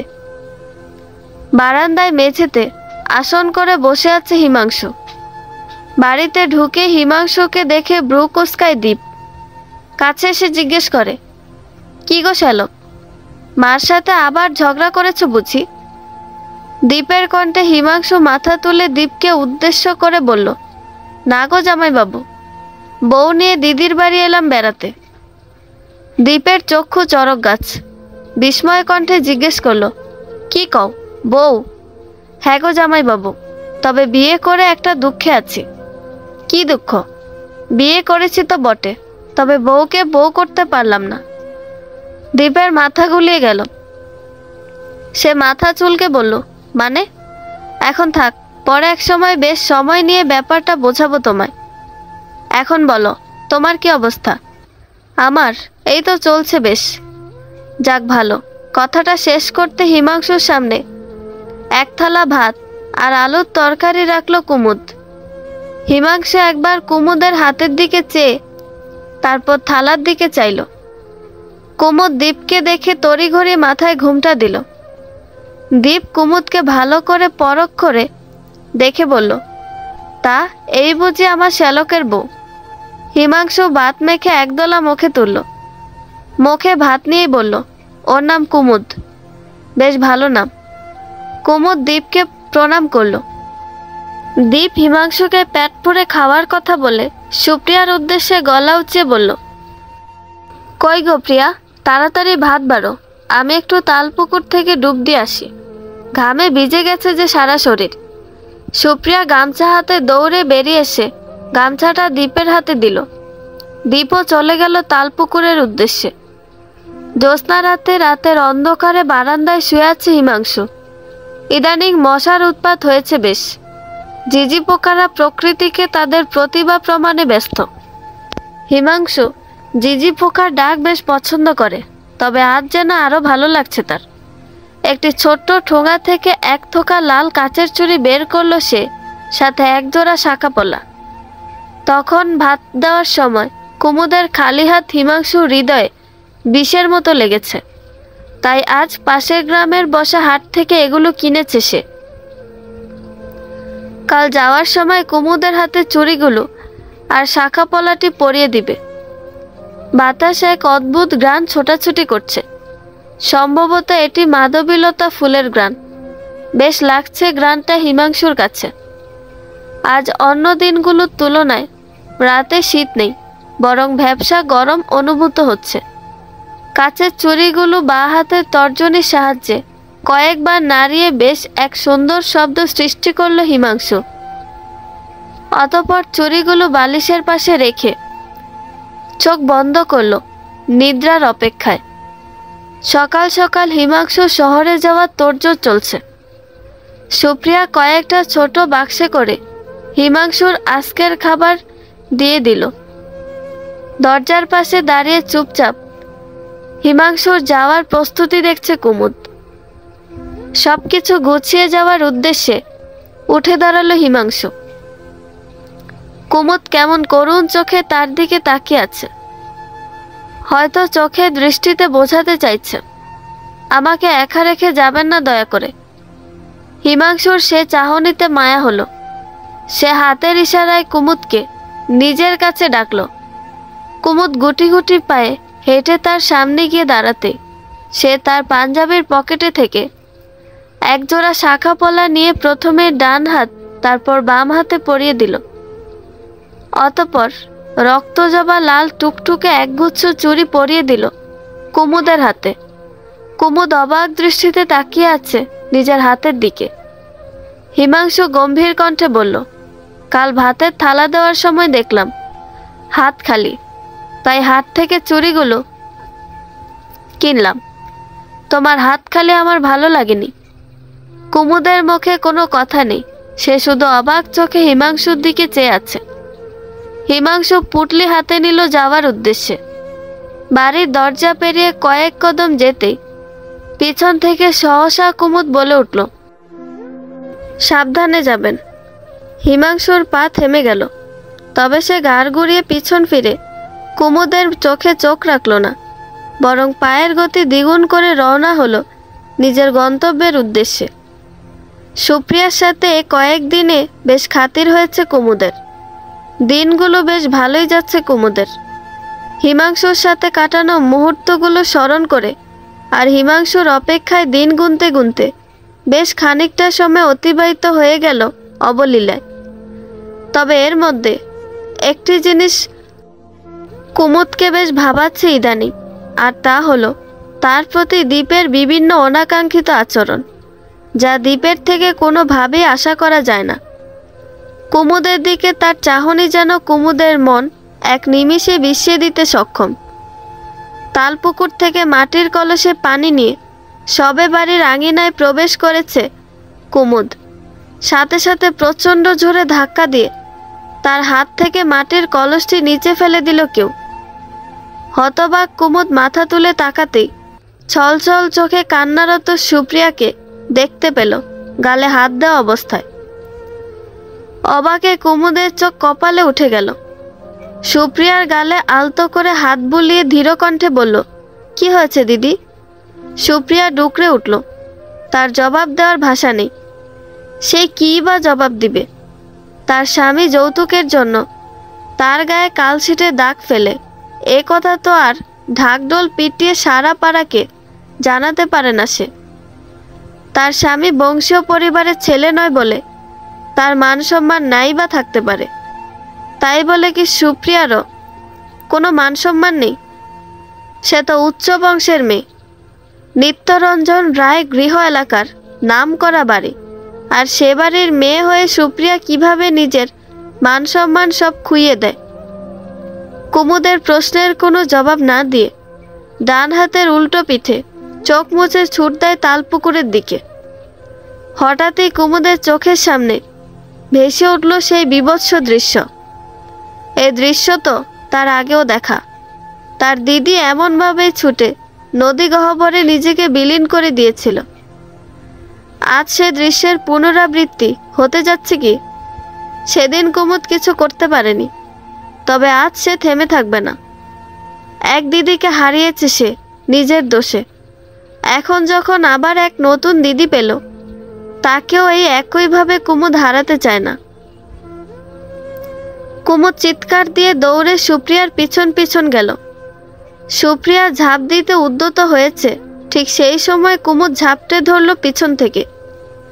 সুপ্রিয়া কাঁদছে, আর নিজেকে ছাড়ানোর জন্য কুমুদের সাথে ধস্তাধস্তি করছে। কান্নারত করুণ কণ্ঠে সুপ্রিয়া বলল, আমাকে ছেড়ে দে কুমুদ, আমি আর এই বিষাক্ত বাতাস নিতে পারছি না। কুমুদ সুপ্রিয়াকে আরো শক্ত করে ঝাপটে ধরলে ভেজা কণ্ঠে বলল, না না, আমি তোমাকে ছাড়ব না দিদি। তুমিও চলে গেলে এই পৃথিবীতে আমি বড্ড একা হয়ে যাব। দিদি, আমাকে ছেড়ে যেও না। সুপ্রিয়া ডুকরে কেঁদে উঠল। বুকটা ভীষণ ভারী হয়ে আছে। কুমুদকে ছাড়িয়ে নিচে বসে পড়ল কাঁদতে কাঁদতে। কুমুদও সুপ্রিয়ার সাথে বসে পড়ল। কুমুদ সুপ্রিয়ার চোখের পানিগুলো মুছে দিয়ে ধরা কণ্ঠে বলল, দিদি, তোমার কি হয়েছে আমাকে বলো। তোমার কোথায় কষ্ট হচ্ছে আমাকে বলো দিদি।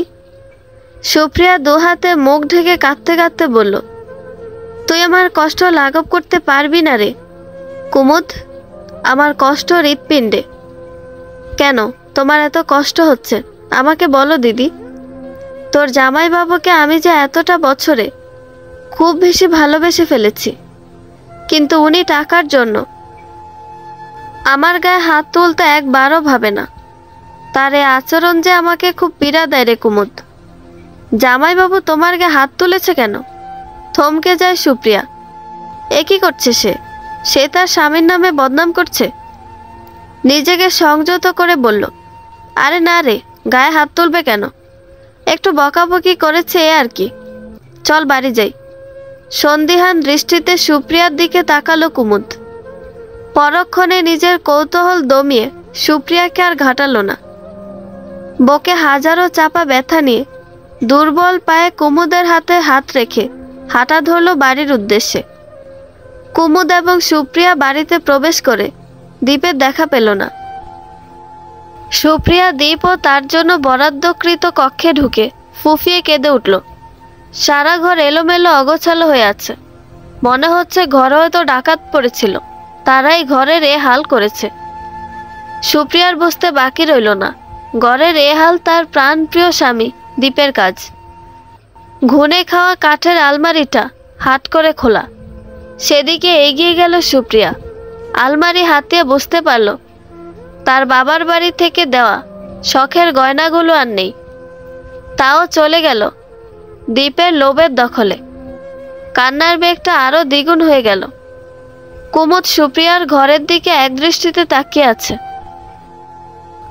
সুপ্রিয়ার কোনো সাড়া শব্দ না পেয়ে সে গলা উঁচিয়ে বলল, দিদি, ভাত বসালাম আমি, তুমি একটু বিশ্রাম নাও।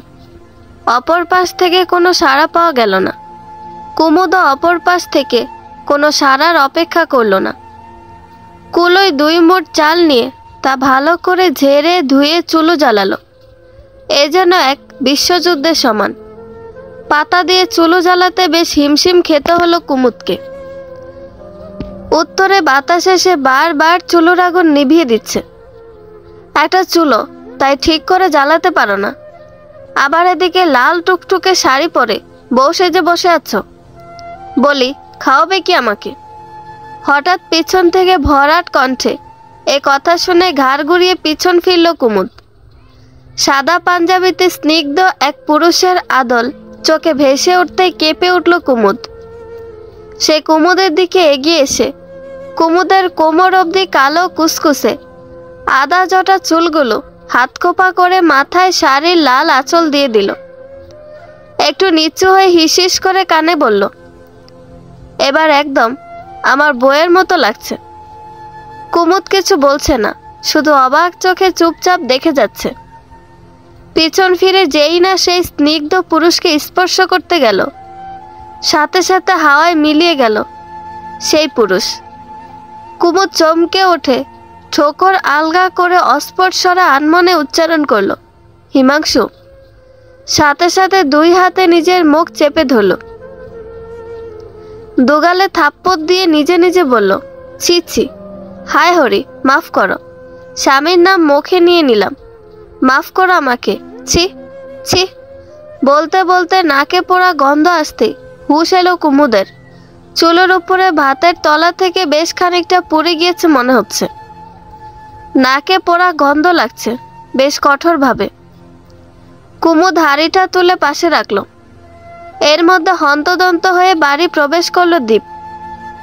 আশেপাশে কোনো দিকে না তাকিয়ে সোজা নিজের ঘরে উঠে গেল। কুমুদ অবাক হয়ে সেদিকে একবার দেখল, ফের নিজের কাজে মন দিল। আলুগুলো চাকচাক করে কেটে নুন, তেল, শুকনো মরিচে ভেজে ফেলল। সুপ্রিয়া দীপের জন্য একটি কাঁসার থালায় ভাত আর আলু ভাজি উঠিয়ে বাড়ির উঠানে দাঁড়িয়ে ডাক দিল সুপ্রিয়াকে, দিদি, ও দিদি, ভাত হয়ে গেছে, জামাইবাবুকে নিয়ে খাবে এসো। ভেতর থেকে কোনো জবাব এলো না। না সুপ্রিয়ার কোনো জবাব পাওয়া গেল, না দীপের কোনো জবাব পাওয়া গেল। তাই কুমুদ আবার সে একই ভঙ্গিতে ডাক দিল সুপ্রিয়াকে, ও দিদি, খাবে না? জামাইবাবুকে নিয়ে খেতে এসো, ভাত বেড়েছি তো। এবারও কোনো সারা শব্দ পেল না কুমুদ। তাই দুই হাতে দুই কাঁসার থালা নিয়ে হেঁটে বারান্দা পেরিয়ে সুপ্রিয়ার ঘরের দরজায় গিয়ে দাঁড়ালো। দরজাটা খোলা ছিল। দরজা ভেদ করে চোখজোড়া ঘরের অন্তরালে পৌঁছাতে সারা শরীর ঘিন ঘিন করে উঠল কুমুদের। হাত থেকে মাটিতে পড়ে গেল থালা দুটো। কাঁসার থালা আর মাটির সংঘর্ষে তৈরি হলো এক অদ্ভুত শব্দ তরঙ্গ। থালা পড়ার শব্দে দীপ জোরে জোরে শ্বাস নিতে নিতে পিছন ঘুরে তাকালো। কুমুদকে দেখে ভূত দেখার মতো চমকে উঠল সে। দীপ পিছন ফিরতেই কুমুদের চোখের সামনে স্পষ্ট হলো মেঝেতে পড়ে থাকা সুপ্রিয়ার রক্তাক্ত দেহটি। শরীরে চারপাশে রক্তের বন্যা। থম মেরে সেই রক্তের দিকে বড় বড় চোখে তাকিয়ে আছে কুমুদ। দীপ বড় বড় শ্বাস ফেলতে ফেলতে চোখের চাহনি মুহূর্তে বদলে ফেলল। চোখে এবার তার জড়ো হয়েছে হাজারো ক্ষোভ আর রাগ। কুমুদের কণ্ঠনালী শক্ত হয়েছে আরো আগে। তাই চাইলেও সে কণ্ঠনালী থেকে কোনো শব্দ বের করতে সক্ষম হচ্ছে না। কুমুদ দীপের দিকে ভয়াতুর চাহনি দিয়ে ডান হাতের তর্জনীতে মেঝেতে পড়ে থাকা সুপ্রিয়ার নিস্তেজ দেহটা ইশারা করল। ঠোঁট নাড়িয়ে বলার চেষ্টা করলো, দিদি। তবে তা সে নিজেও শুনতে পেল কিনা সন্দেহ। দীপ দাঁতে দাঁত চেপে সুপ্রিয়ার পড়ে থাকা দেহের দিকে একবার দেখে হাতের দাঁটি নিচে ফেলে কুমুদের দিকে তাকালে কুমুদের ভাবগতি জানার জন্য। কুমুদকে এমন মোমের পুতুলের মতো দাঁড়িয়ে থাকতে দেখে সে এক পা করে কুমুদের দিকে এগিয়ে আসতে শুরু করলো। কুমুদের চোখ জোড়া আরো বড় হয়ে গেল।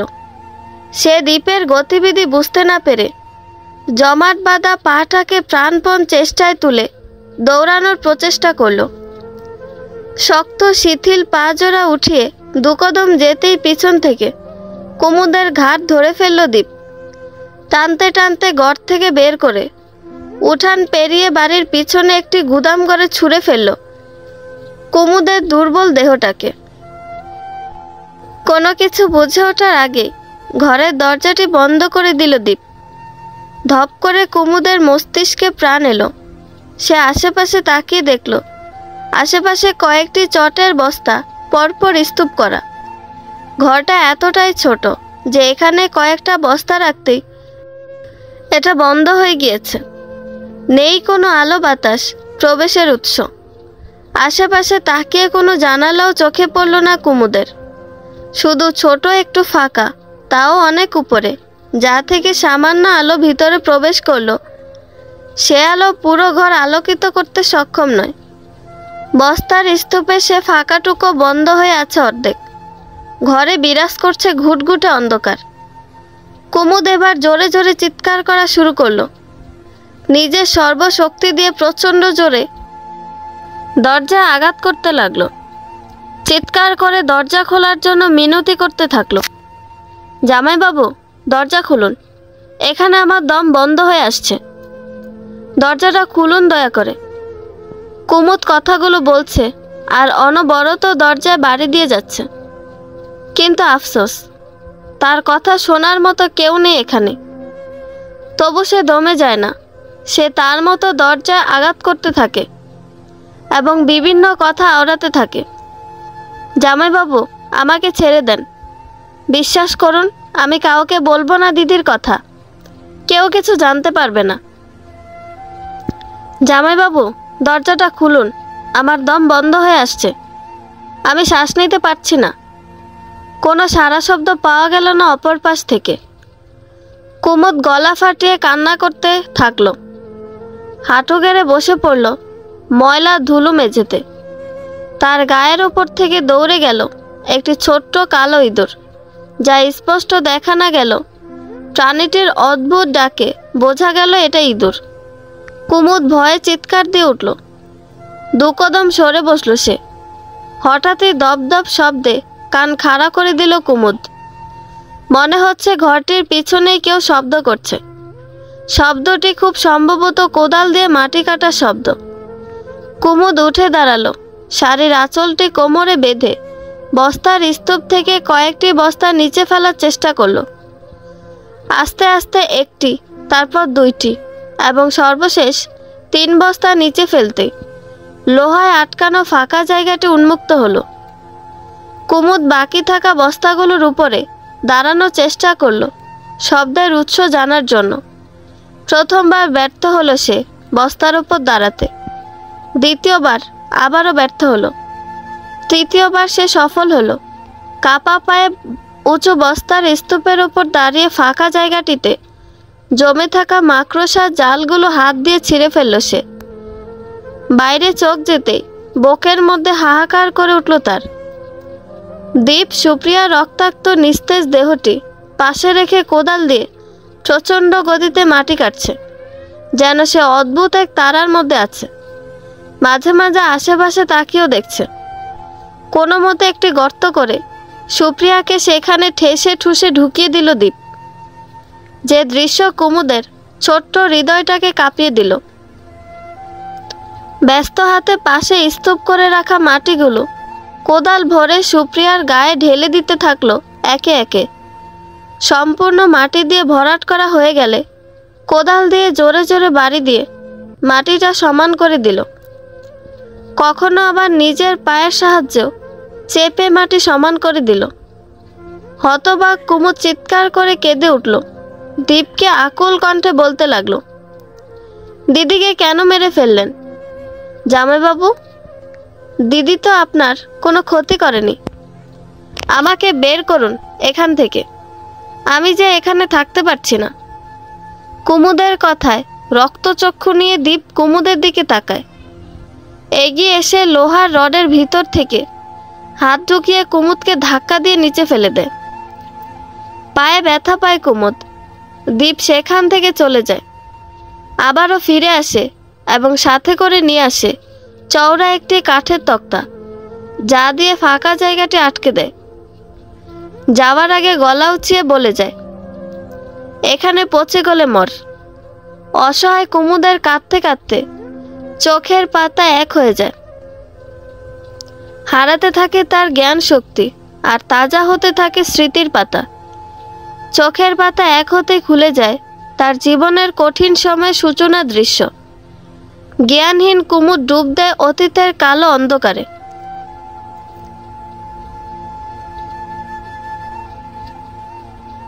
সবে 13 বছরের অন্তিম আর 14 বছরের সূচনা হয়েছে কুমুদের। শারীরিক বিভিন্ন পরিবর্তন বেশ আগেই হয়েছে তার, তবে সে যেন এখন তার শৈশব থেকে বের হতে পারেনি। উঠানে দাঁড়িয়ে হাতের চারাটা দূরে ছুঁড়ে মেরে এক পা উঠিয়ে লাফিয়ে লাফিয়ে এক জায়গা থেকে অন্য জায়গায় যাচ্ছে কুমুদ। গায়ে তার আর পারে পরা একটি হালকা গোলাপি রঙের শাড়ি, যার আঁচলটি কুমুদের কোমরে শক্ত করে বাঁধা। ঘন কালো চুলগুলো দিয়ে দুপাশে দুটো মোটা মোটা বিনুনি করা। কামিনী 1 কেজি আলু হাতে বাড়িতে ঢুকলো। কুমুদকে এই কাঠফাটা রোদে উঠানে খেলতে দেখে রাগী কণ্ঠে বলল, কি রে কুমুদ, তোর কি জীবনও বোধ বুদ্ধি হবে না? এই কাঠফাটা রোদে কেউ এভাবে খেলে? কুমুদ তার সৌভাগ্যের চারাটি হাতে তুলে নিল কোমর থেকে শাড়ির আঁচলটা খুলে চারাটি সযত্নে আঁচলে বেঁধে ফেলল। দিদির উদ্দেশ্যে বলল, খেলার কি আবার সময় অসময় আছে নাকি রে দিদি? কামিনী কুমুদের হাত ধরে মাস্টার মশাইয়ের মাটি দিয়ে উঁচু করে বানানো বারান্দায় বসল। এ বারান্দাই তাদের একমাত্র আশ্রয়স্থল। কামিনী শাড়ির আঁচল দিয়ে কুমুদের কপালে, ঠোঁটের উপরে আর নাকে জমা বিন্দু বিন্দু ঘামগুলো মুছে দিল। এক হাতে কুমুদের ডান গালটি ধরে বলল, দেখেছিস মুখটার কি অবস্থা করেছিস? এভাবে গায়ের রং কালো হয়ে গেলে তোকে তো আর কেউ বিয়ে করবে না রে বোন। তখন তোকে আমার মতো আইবুড়ো থাকতে হবে। দেখলি না আমি কালো বলে আমাকে গায়ের কেউ বিয়ে করলো না। আমি তো বিয়ে করতেই চাই না রে দিদি। গায়ের রং কালো হলে তো ভালো, তোকে ছেড়ে আমাকে আর কোথাও যেতে হবে না। তা বললে কি হবে? মাস্টার মশাইকে আজীবন আমাদের তার এ বারান্দায় রাখবে? আমাদের তো নিজেদের পথ দেখতে হবে রে বোন। তাহলে চলো আমরা নদীর পাড়ে একটা ঘর বানাই, সেখানে দুজনে খুব আয়েশ করে থাকবো। দূর তুইও না। শোন, পালবাড়ির বড় ছেলে তোকে মনে ধরেছে, তোকে বিয়ে করতে চায়। মাস্টার মশাইয়ের সাথে নাকি কথা বলেছে। যাক, তোর কপাল আমার মতো না। বাঁচলাম, এবার আমি মরেও শান্তি পাবো। মনে ধরেছে তা আমি কি করব? দিদি, আমি কিন্তু বলে দিচ্ছি, ওসব বিয়ে টিয়ে আমি করতে পারবো না কিন্তু। বোকামে, তা বললে কি হয়? বিয়ে না করলে যে 5 গায়ের মানুষ 5 কথা বলবে, তা শুনতে পারবি তুই? ছেলের বাপের 1 বিঘা জমি আছে আর 8 চালার একটা ঘর। তুই আর না করিস না বোন।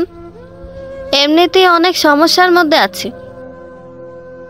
কুমুদ কোনো কথা বলল না, উঠে হাঁটা ধরল নদীর পাড়ের উদ্দেশ্যে। যেতে যেতে রাস্তায় দেখা হলো পালবাড়ির বড় ছেলে ইন্দ্রপালের সাথে। সে খালি গায়ে ধুতি পরে দাঁড়িয়ে আছে মাটির রাস্তায়। কুমুদকে আসতে দেখে বেশ তেরা গলায় বলল, কি রে, তুই রাস্তায় রাস্তায় কি করস? কুমুদ তার কথার কোনো উত্তর দিল না। পাশ কাটিয়ে চলে যেতে নিলে ইন্দ্র তার হাতের কবজি খামচে ধরল। কুমুদ মৃদু আর্তনাদ করে উঠল। নাক মুখ কুঁচকে বলল, হাত ছাড়ুন। ইন্দ্র দাঁতে দাঁত চেপে বলল, খুব বেশি দেমাক দেখি তোর। সব দেমাক এক্কেবারে গুচাই দিমু। খারা, কাল তোর মাস্টার মশাইয়ের লগে কথা কমু। কথাটা বলেই কুমুদের হাত ঝাড়া দিয়ে ছেড়ে দিল। কুমুদ চোখ ভরা পানি নিয়ে টলমল পায়ে এগিয়ে গিয়ে নদীর পাড়ে বসল। নদীর প্রচণ্ড বাতাসে কুমুদের চোখে জমা পানিগুলো গড়িয়ে পড়ল। লাল টুকটুকে শাড়ি পরে সাদা বিছানার চাদরে স্বামীর অপেক্ষায় বসে আছে কুমুদ। দেখতে দেখতে কালো আকাশে সূর্যের তীর্যক আলো এসে পড়ল কুমুদের শরীরে। তবু তার স্বামীর দেখা পাওয়া গেল না। লতাপাল ঘরের দরজায় জোরে বাড়ি দিয়ে দরজা খুলে মুখ ভেঙচি দিয়ে কুমুদের উদ্দেশ্যে বলল, এখনো সংসার যা বয়ে আছিস কেন? যা গিয়া ভাত চড়াই দে। বুক ফেটে কান্না বের হতে চাইল কুমুদের। তবে সে নিজেকে শক্ত করে চলে গেল রান্নাঘরে। গায়ে এখনো তার লাল বেনারসি, নাকে কোনো সিঁদুরের অস্তিত্ব নেই। মেহেদি রাঙা হাতে দুমুঠো চাল ঝেড়ে ভাত বসালো কুমুদ। এভাবে 5 দিন অতিবাহিত হলো।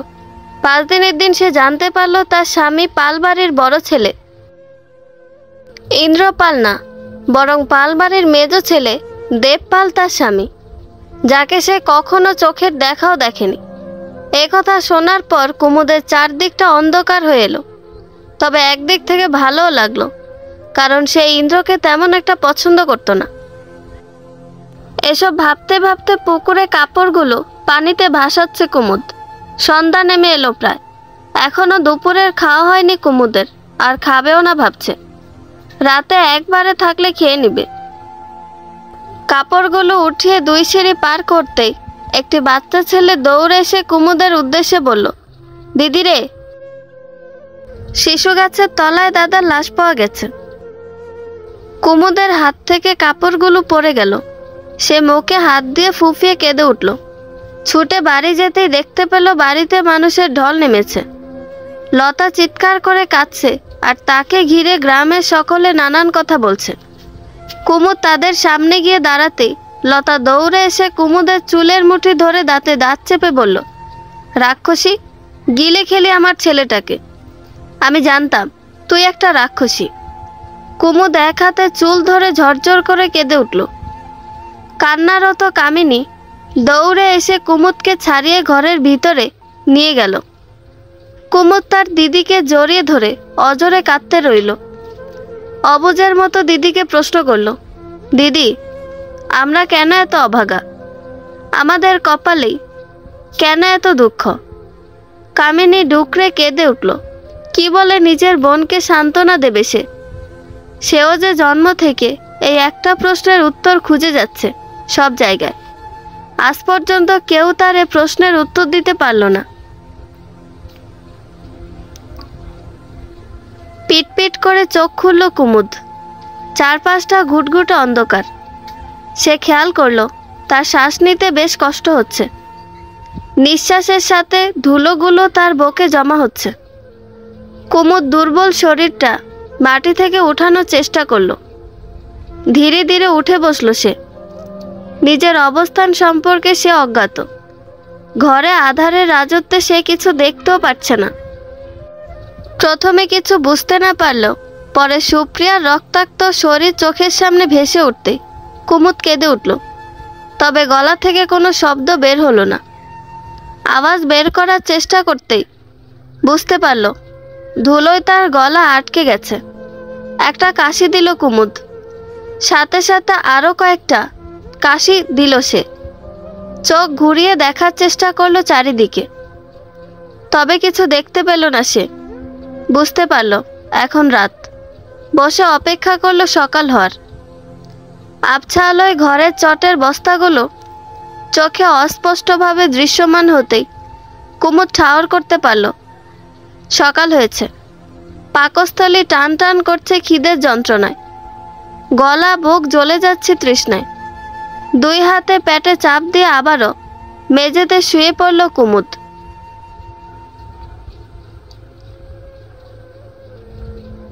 কি রে হিমাংশু, তুই পড়াচ্ছিস? হিমাংশু হাতে থাকা ইংরেজি সংবাদপত্রটি পাশে রেখে চায়ের কাপে শব্দ করে একটি চুমুক দিল। মৃণালের চোখে চোখ রেখে বলল, হ্যাঁ পড়াচ্ছি, তাতে কি সমস্যা? মৃণাল থতমত মুখে বলল, না কোনো সমস্যা না। না মানে তুই তো এটার পক্ষে কখনো ছিলি না যে পড়াশোনার ক্ষতি করে টাকা আয় করা। তাহলে তুই নিজে কেন এখন? হিমাংশু খুব স্বাভাবিকভাবে বলল, বিয়ে করেছি, টাকা আয় না করলে বউকে খাওয়াবো কি? মৃণাল চমকে উঠে বলল, কি, তুই বিয়ে করেছিস? কবে, কখন? করলাম। এত তাড়াতাড়ি? একদিন না একদিন তো করতেই হবে। আগে আর পরে? আগেই না হয় করে ফেললাম। বাহ বাহ, তুই তো খুব বুদ্ধিমান। তা বাড়ি যাবি কবে? যাব দেখি 2-1 দিনের মধ্যে। চা খাবি? আমার কাছে টাকা নেই, আমি দিচ্ছি, খাবি? মৃণাল উপর নিচ মাথা নাড়ালো। হিমাংশু টং দোকানের চাওয়ালাকে ইশারা 1 কাপ চা দিতে ইশারা করলো। তারপর আবারও চোখ হাতে থাকা ইংরেজি সংবাদপত্রে রাখলো। মৃণাল মুখ কুঁচকে বলল, কি সারাটা দিন এই কাগজ পড়িস? যুদ্ধে যাবি না? হিমাংশু চোখ খবরের কাগজে রেখেই বলল, এবার মনে হচ্ছে দেশ ভাগ হবেই, আর ইংরেজও দেশ ছাড়বে। দূর, যা হওয়ার হবে। আমরা আদার ব্যাপারে, জাহাজের খবর নিয়ে লাভ নেই। বাদ দে তো। চল, কলেজের ভিতরে যাবি তো? হিমাংশু হাতের খবরের কাগজটিকে 2টি ভাঁজ দিয়ে তার পাশে রাখলো। বলল, চল। তোর স্বামীকে ইন্দ্র মেরেছে, আমি নিজে চোখে দেখেছি। দিদির বুক থেকে মাথা তুলে বড় বড় চোখে তাকালো কুমুদ কামিনীর দিকে। কুমুদ অবাক কণ্ঠে দিদিকে বলল, কি বলছো দিদি? কেন মারলো? হয়তো তোকে বিয়ে করেছে তাই। দিদি? কামিনী চোখ তুলে কুমুদের দিকে তাকালো। কুমুদ ছলছল চোখে তার দিকে তাকিয়ে আছে। কামিনী বলল, জানতে চাস তো কেন বড় ছেলের সাথে বিয়ে না দিয়ে ছোট ছেলের সাথে বিয়ে দিল? কুমুদ মাথা নাড়িয়ে সম্মতি জানালো। কামিনী মাথা নত করে বলল, তোর শাশুড়ি তার বড় ছেলের জন্য ভালো ঘরের মেয়েকে ঠিক করে রেখেছে, তাই তোকে ছোট ছেলের সাথে বিয়ে দিয়েছে। ছোট ছেলে এ কয়েকদিন ঘরমুখো হয় না, এই ক্ষোভে যে তার সাথে কেন একটি জাত পরিচয়হীন মেয়ের বিয়ে দিল, আর বড় ছেলের জন্য কেন বড় ঘরের মেয়ে পছন্দ করলো। তুমি জানলে কিভাবে এসব? গ্রামের লোকের কানাঘুষোতে জানতে পেরেছি। তোর সাথে দেখা করতে আসবো বলে তাড়াতাড়ি শিশু গাছের নিচে দিয়ে আসছিলাম, তখন দেখি দুই ভাই কথা কাটাকাটি করছে। আমি একটু আড়ালে দিয়ে দাঁড়ালাম ওরা কি করে দেখতে।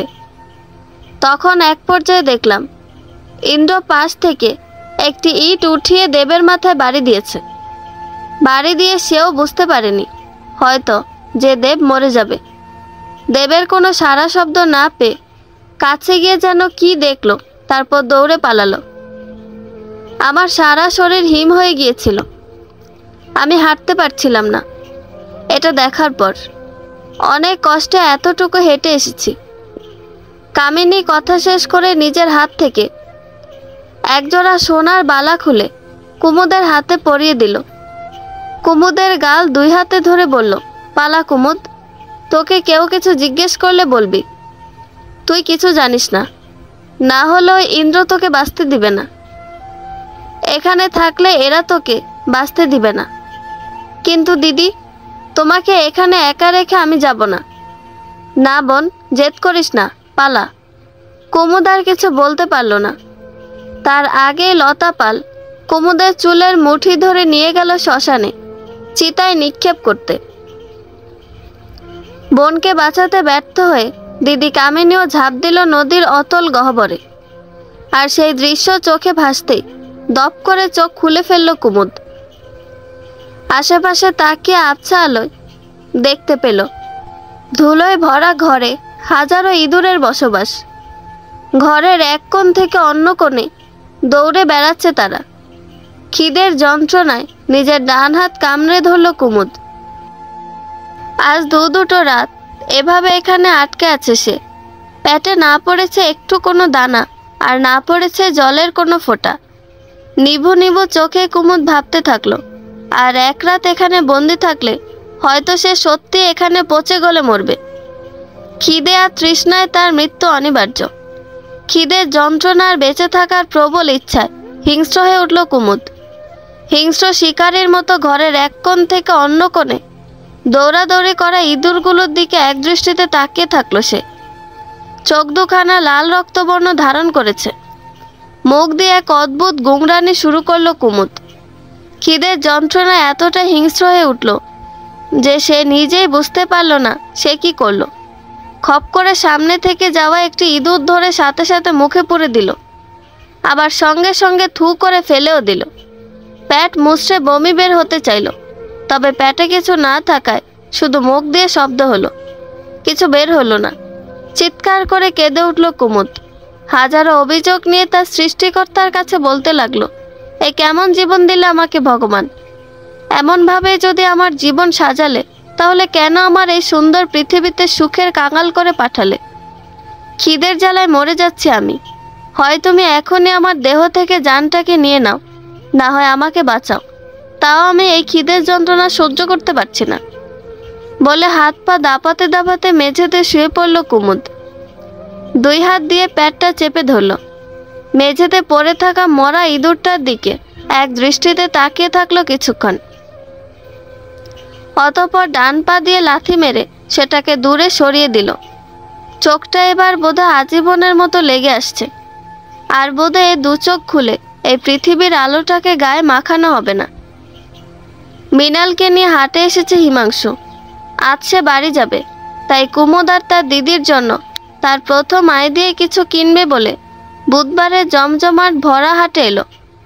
কাপড়ের দোকানে বিভিন্ন শাড়ি দেখতে দেখতে একটি লাল শাড়িতে তার চোখ আটকে গেল।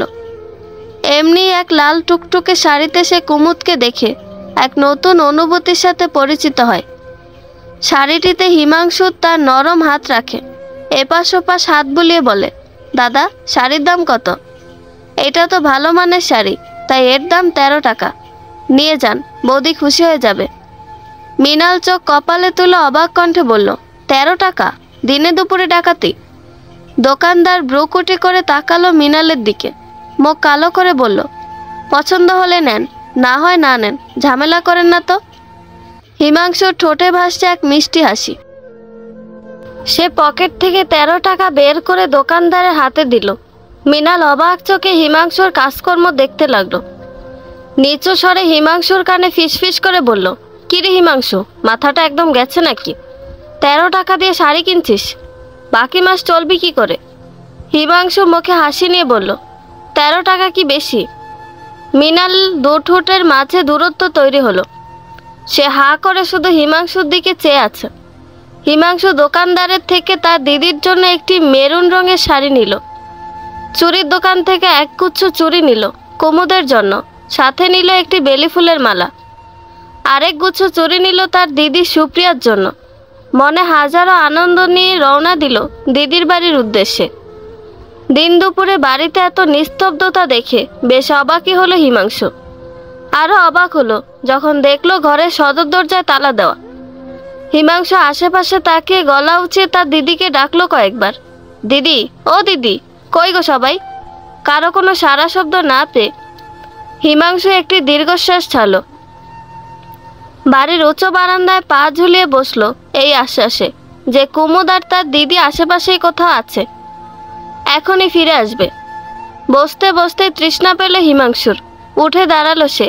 বেশ অনেকটা সময় ধরে বসে আছে এখানে, তবু কুমুদ বা তার দিদি সুপ্রিয়ার কোনো দেখা নেই। হিমাংশু নানান চিন্তা ভাবনা নিয়ে হেঁটে কলপারে গেল। টিউবওয়েলে দুটো চাপ দেওয়ার পর জল পড়ল সেখান থেকে দু হাতে কিছুটা জল নিয়ে গলা ভেজালো হিমাংশু। তারপর গিয়ে ফের বারান্দায় পা ঝুলিয়ে বসলো। নানা কথা মাথায় আসছে তার। এতটা সময় হয়ে গেল কুমুদ বা সুপ্রিয়া কারো দেখা পেল না, ব্যাপার কি? হিমাংশু বিড়বিড় করে বলল, দিদি, কুমুদকে নিয়ে ও বাড়িতে যায়নি তো? আমি একবার গিয়ে দেখব। উঠে দাঁড়ালো হিমাংশু। যাওয়ার জন্য পা বাড়াবে ঠিক তখন অন্য কথা মাথায় এলো তার। আবার সে একই স্থানে বসে পড়ল। আবার বিড়বিড় করে বলল, না, তা কেন যাবে? দিদি তো জানে বাবা আমাদের বের করে দিয়েছিল। আর বাবা যে কঠোর মানুষ, একবার যখন বের করেছে তখন আর ঘরে তুলবে না। তাহলে দুজন গেল কোথায়? বলতে বলতে আবারও একটি দীর্ঘশ্বাস ফেলল হিমাংশু। ডান হাতের তর্জনী দিয়ে মেঝেতে আঁকা বাঁকা কিছু রেখা আঁকল। তর্জনী দিয়ে কুমুদের নামটা লিখল মেঝেতে হিমাংশু। এক দীর্ঘশ্বাস ফেলে হতাশ কণ্ঠে উচ্চারণ করল, প্রেম প্রহরে কেন বিরহ আসে, জলপদ্মে পিয়াসে হিমাংশু ভাসে, বলে নিজে নিজেই একটা মিষ্টি হাসি দিল। আবার ধপ করে তার মুখের হাসি মিলিয়ে যায়। বিকেলের লাল রশ্মিতে ঘেরা আকাশের দিকে তাকিয়ে মুখ কালো করে ফেলে সে। মনে মনে বলে, এবার তো মনে হচ্ছে সত্যি সত্যিই দিদি ওকে নিয়ে ও বাড়িতে গিয়েছে। না, আর বসে থাকলে চলবে না। কি হচ্ছে ওখানে কে জানে। উঠে দাঁড়ালো হিমাংশু। পায়ে জোর বাড়িয়ে হাঁটা শুরু করলো সে। এই সন্ধ্যায় কোনো যাতায়াতের বাহন পাবে কিনা তা অনিশ্চিত, তবু অনিশ্চিত পথ চলা শুরু করলো হিমাংশু। পা চালিয়ে কাঠের বেড়া অতিক্রম করার পরেই থেমে গেল হিমাংশু। পুরো শরীর না ঘুরিয়ে শুধু মাথাটাকে হেলিয়ে দৃষ্টি ফেলল ঘরের দরজায় দেওয়া তালা বরাবর। তালার রংটা চটে গিয়ে কালচে রং হয়েছে। হিমাংশু ব্রু কুঁচকে এবার নজর ফেলল উঠানে দড়িতে নাড়া সুপ্রিয়া শাড়িতে। যদি সুপ্রিয়া তার বাবার বাড়িতে যায়, তবে এ শাড়ি বাইরে কেন রেখে গিয়েছে সে? এটি হয় সে সাথে করে নিয়ে যাবে, আর না হয় ঘরের ভিতরে রেখে যাবে। এত দূরে যাবে, তাহলে অবশ্যই সে শাড়ি বাইরে নাড়বে না। হিমাংশু এবার সম্পূর্ণ শরীরটাকে ঘুরিয়ে সোজা হয়ে দাঁড়ালো। বিড়বিড় করে বলল, আশেপাশে আছে নাকি? তাহলে তো এতক্ষণে চলে আসার কথা। সন্ধ্যা হয়ে গেল প্রায়। আর একটু বসবো। হিমাংশু আবার হেঁটে ভিতরে ঢুকলো। আবারও সে একই জায়গায় পা ঝুলিয়ে একই ভঙ্গিতে বসলো। পিছন ফিরে দরজার তালার দিকে অপলক তাকিয়ে হাতে থাকা থলে থেকে কুমুদের জন্য আনা লাল শাড়িতে তার মোলায়েম হাত বুলালো। অতঃপর বোনের জন্য আনা শাড়িটা বের করে তাতেও হাত বুলিয়ে মুচকি হাসলো। আবার গোমরা মুখে তাকালো ঘরের দরজার দিকে। দেখতে দেখতে রাত বেশ হলো। তবু সুপ্রিয়া আর কুমুদ এলো না। হিমাংশুর চোখে ঘুমও এসে ভর করেছে, তবে সে জোর করে তার চোখ খুলে রাখল। হিমাংশু এবার কি ভেবে তালা ভাঙার সিদ্ধান্ত নিল। তাই বসা থেকে উঠে উঠানে ডিপ দিয়ে রাখা ইটের টুকরো থেকে একটি বড় ইটের টুকরো নিয়ে এগিয়ে গেল ঘরের দরজার দেওয়া তালার উদ্দেশ্যে। কয়েকটা বাড়ি দিতেই সে সফল হলো তালা ভাঙতে। দরজা খুলতেই নাকে এলো এক বিদঘুটে গন্ধ। হিমাংশু হাত দিয়ে নাক চেপে ধরল। অন্ধকার নেমে আসায় ঘরের কিছু দেখা যাচ্ছে না। হিমাংশু অনুমান অনুযায়ী কদম মেপে ঘরের ভিতরে 10 কদম ডানে গিয়ে বৈদ্যুতিক সুইচ বোর্ড পেল। সেখানে দ্বিতীয় সুইচে 2টা চক্কর দিতে ঘরে জ্বলে উঠল স্বল্প আলোর একটি বাল্ব। বাল্বটি জ্বলতেই হিমাংশুর চোখ সবার প্রথমে গেল ঘরের মেঝের দিকে, যেখানে রয়েছে কালো জমাট বাঁধা রক্ত। হিমাংশু চমকে উঠল জমাটবদ্ধ রক্ত দেখে। পর মুহূর্তে বুঝতে পারল এতক্ষণ যে বিদঘুটে গন্ধটা নাকে বাড়ি খাচ্ছিল তা হলো রক্ত পচা গন্ধ। হিমাংশু আবারও নাকে হাত দিয়ে গন্ধটি নাকে যাওয়া থেকে বাধা দেওয়ার চেষ্টা করল, তবে সে ব্যর্থ হলো। নাকে সে গন্ধ পৌঁছালো কোনো বাধা না মেনে। হিমাংশু তবদা খেয়ে দাঁড়িয়ে জমাটবদ্ধ রক্তের সামনে। মুহূর্তেই তার চোখ লাল হয়ে গেল, হাতের থলিটা নিচে পড়ে গেল, ভেঙে গুড়িয়ে গেল কুমুদ আর সুপ্রিয়ার জন্য আনা কাচের চুড়িগুলো। হিমাংশু এবার জোরে জোরে ডাকতে লাগলো তার দিদিকে, দিদি দিদি দিদি কই তুমি? কুমুদ দিশেহারা হয়ে সারা ঘরে তন্ন তন্ন করে খুঁজতে লাগলো তার দিদি আর কুমুদকে, কিন্তু কোথাও খুঁজে পেল না সে। হিমাংশুর চোখে জমা হলো এক পর্দা, যা পানি দিয়ে তৈরি। চোখের পলক ফেললেই সেই পর্দা ভেঙে যাবে। হিমাংশু চোখের পলক ফেললেই তার ডান চোখ থেকে 1 ফোঁটা জল গড়িয়ে পড়ল তার সাদা পাঞ্জাবির গলার অংশে। শুকনো ঢোক গিলে বেরিয়ে এলো ঘর থেকে। বাড়ির উঠানে এসে জোরে জোরে চিৎকার করে ডাকতে থাকলো তার দিদিকে আর কুমুদকে। তার চিৎকারে অদূরে থাকা কয়েকটা ঘর থেকে বেরিয়ে এলো কিছু মানুষ। দৌড়ে হিমাংশুর কাছে এসে জিজ্ঞেস করলো, হিমাংশু কি হয়েছে, এমন করতাছো কেন? তোমার দিদি কই? হিমাংশুর গলা আটকে আসছে, সে কিছু বলতে পারছে না, তবু একটু চেষ্টা করে বলল, দিদি রক্ত ঘরে। হিমাংশুর এমন এলোমেলো কথা শুনে কেউ কিছু বুঝতে পারল না। তাদের মধ্যে একজন ঘরে গিয়ে রক্ত দেখে চিৎকার করে উঠল। সবাই তার চিৎকারে ঘরে গিয়ে রক্ত দেখে অবাক হয়ে গেল। একজন গ্রামবাসী বললেন, এ কি, এইখানে রক্ত কেন? দীপ কই? ওরে তো 2 দিন হইল খুঁজতেছি আমি, আমার পাওনা টাকা দেয় নাও। তার কথা শুনে সবাই অবাক হলো। একটু ভেবে দেখল, আসলেই 2 দিন ধরে দীপের কোনো দেখা নেই। ও কোথায় গেল, আর এখানে রক্ত কেন? তাদের মধ্যে একজন বললেন, চল আশেপাশে একটু খুঁজা দেখি, কিছু পাইলেও পাইতে পারি। সবাই মিলে আশেপাশে খোঁজার জন্য এক একজন এক এক দিকে ছড়িয়ে পড়ল। হিমাংশু উঠানে মাথায় হাত দিয়ে বসে আছে। কি থেকে কি হয়ে গেল কিছু তার মাথায় আসছে না। হঠাৎ একজনের চিৎকারে সবাই বাড়ির পিছনে ঝোপের দিকে চলে গেল। হিমাংশুও তার দুর্বল পায়ে গেল সেদিকে। সেখানে ঝোপগুলো পরিষ্কার করা, আর মাটিটাও কেমন আলগা ভাব, হয়তো 1 দিন আগে খোঁড়া হয়েছে মনে হচ্ছে।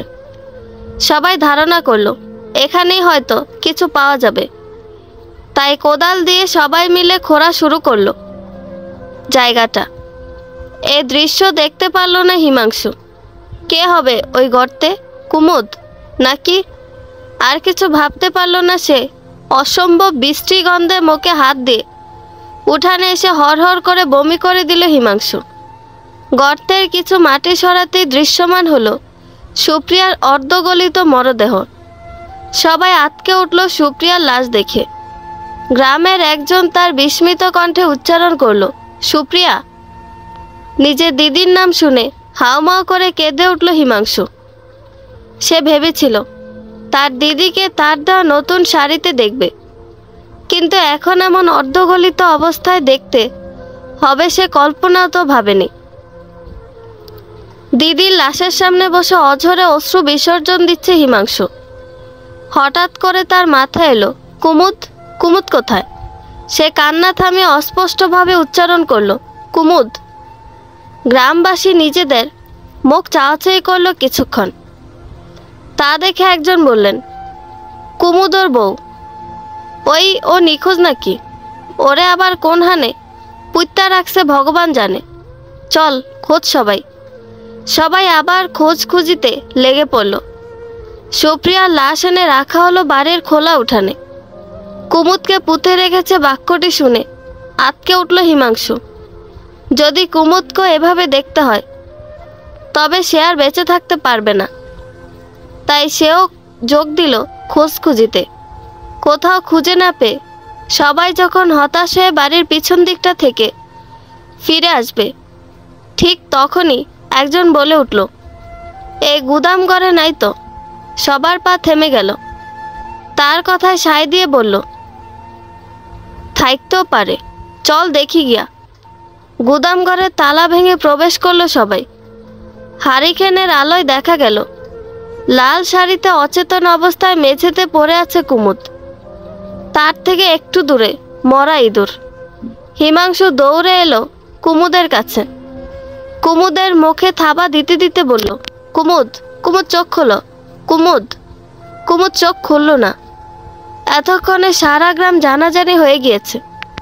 হিমাংশুর চোখে হাজারো স্বপ্ন ভাঙার কষ্ট স্পষ্ট দেখা যাচ্ছে। ভিড় ঠেলে একজন মধ্যবয়স্ক মহিলা ঘরে ঢুকলো। হিমাংশুকে সরিয়ে দিয়ে কুমুদের বুকে হাত দিয়ে বোঝার চেষ্টা করলো বেঁচে আছে কিনা। কুমুদের বুকে হাত দিয়ে কিছুক্ষণ বসে থেকে শান্ত স্বরে বলল, মনে হয় এখনো মরেনি, বাইরে নিয়ে চলো। হিমাংশু কুমুদকে তুলে বাইরে নিয়ে এলো। তারপর কিছু প্রাথমিক চিকিৎসা করা হলো। তবু যখন কুমুদের কোনো সাড়া শব্দ পাওয়া গেল না, তখন ডাকা হলো গ্রামের একমাত্র ডাক্তার মতি মিয়াকে। হোমিওপ্যাথি ভালো বোঝে সে, তাই তাকে সবাই ডাক্তার সাহেব বলে ডাকে। ইংরেজি ডাক্তারদের থেকেও কিছু ডাক্তারি বিদ্যা অর্জন করেছে সে। হিমাংশু এক দৃষ্টিতে তাকিয়ে আছে তার অচেতন জলপদ্মের দিকে। তার চোখে আর এখন পানি নেই। আসলে তার মস্তিষ্ক বিকল হয়ে গিয়েছে। তার এখন কি করা উচিত তা কিছুই মাথায় আসছে না তার। একদিকে দিদি, অন্যদিকে কুমুদ, সব যেন তালগোল পাকিয়ে গেল তার। মতি মিয়ার ওষুধের জোরে পিটপিট করে চোখ খুলল কুমুদ। সে কোথায় তা প্রথমে বুঝতে না পারল, পরে বুঝতে পেরে অঝোর ধারায় কান্না করতে থাকলো। চোখের সামনে হিমাংশুর মুখটা দেখতে দুর্বল হাতের ইশারায় হিমাংশুকে কাছে ডাকলো। শান্ত হিমাংশু ধীর পায়ে তার জলপদ্মের পাশে গিয়ে বসল। কুমুদ খুবই আস্তে বলল, আপনি এসেছেন? আমি জানতাম আমার ভগবান আমাকে বাঁচাবে, আর আমার ভগবান তো আপনি। হিমাংশুর ডান চোখ থেকে এক ফোঁটা জল গড়িয়ে পড়ল। আলতো হাতে কুমুদের হাতটি ধরল সে। কুমুদ কাঁপা কাঁপা কণ্ঠে হিমাংশুকে বলল, লোকটা দিদিকে কুপিয়ে মেরে ফেলল, আমি কিছু করতে পারলাম না। কুমুদের কথা শুনে গ্রামের একজন বলে উঠল, কোন লোকের কথা কইতাছ? কেডাই করছে এসব? জামাই বাবু। থমকে গেল হিমাংশুর সারা পৃথিবী। হিমশীতল হয়ে গেল সারা শরীর। তার জামাই বাবু তার দিদিকে এমনভাবে মেরেছে, কুমুদকে গুদাম ঘরে বন্দি করে রেখেছে। মানুষ এমন নিষ্ঠুর কিভাবে হয়?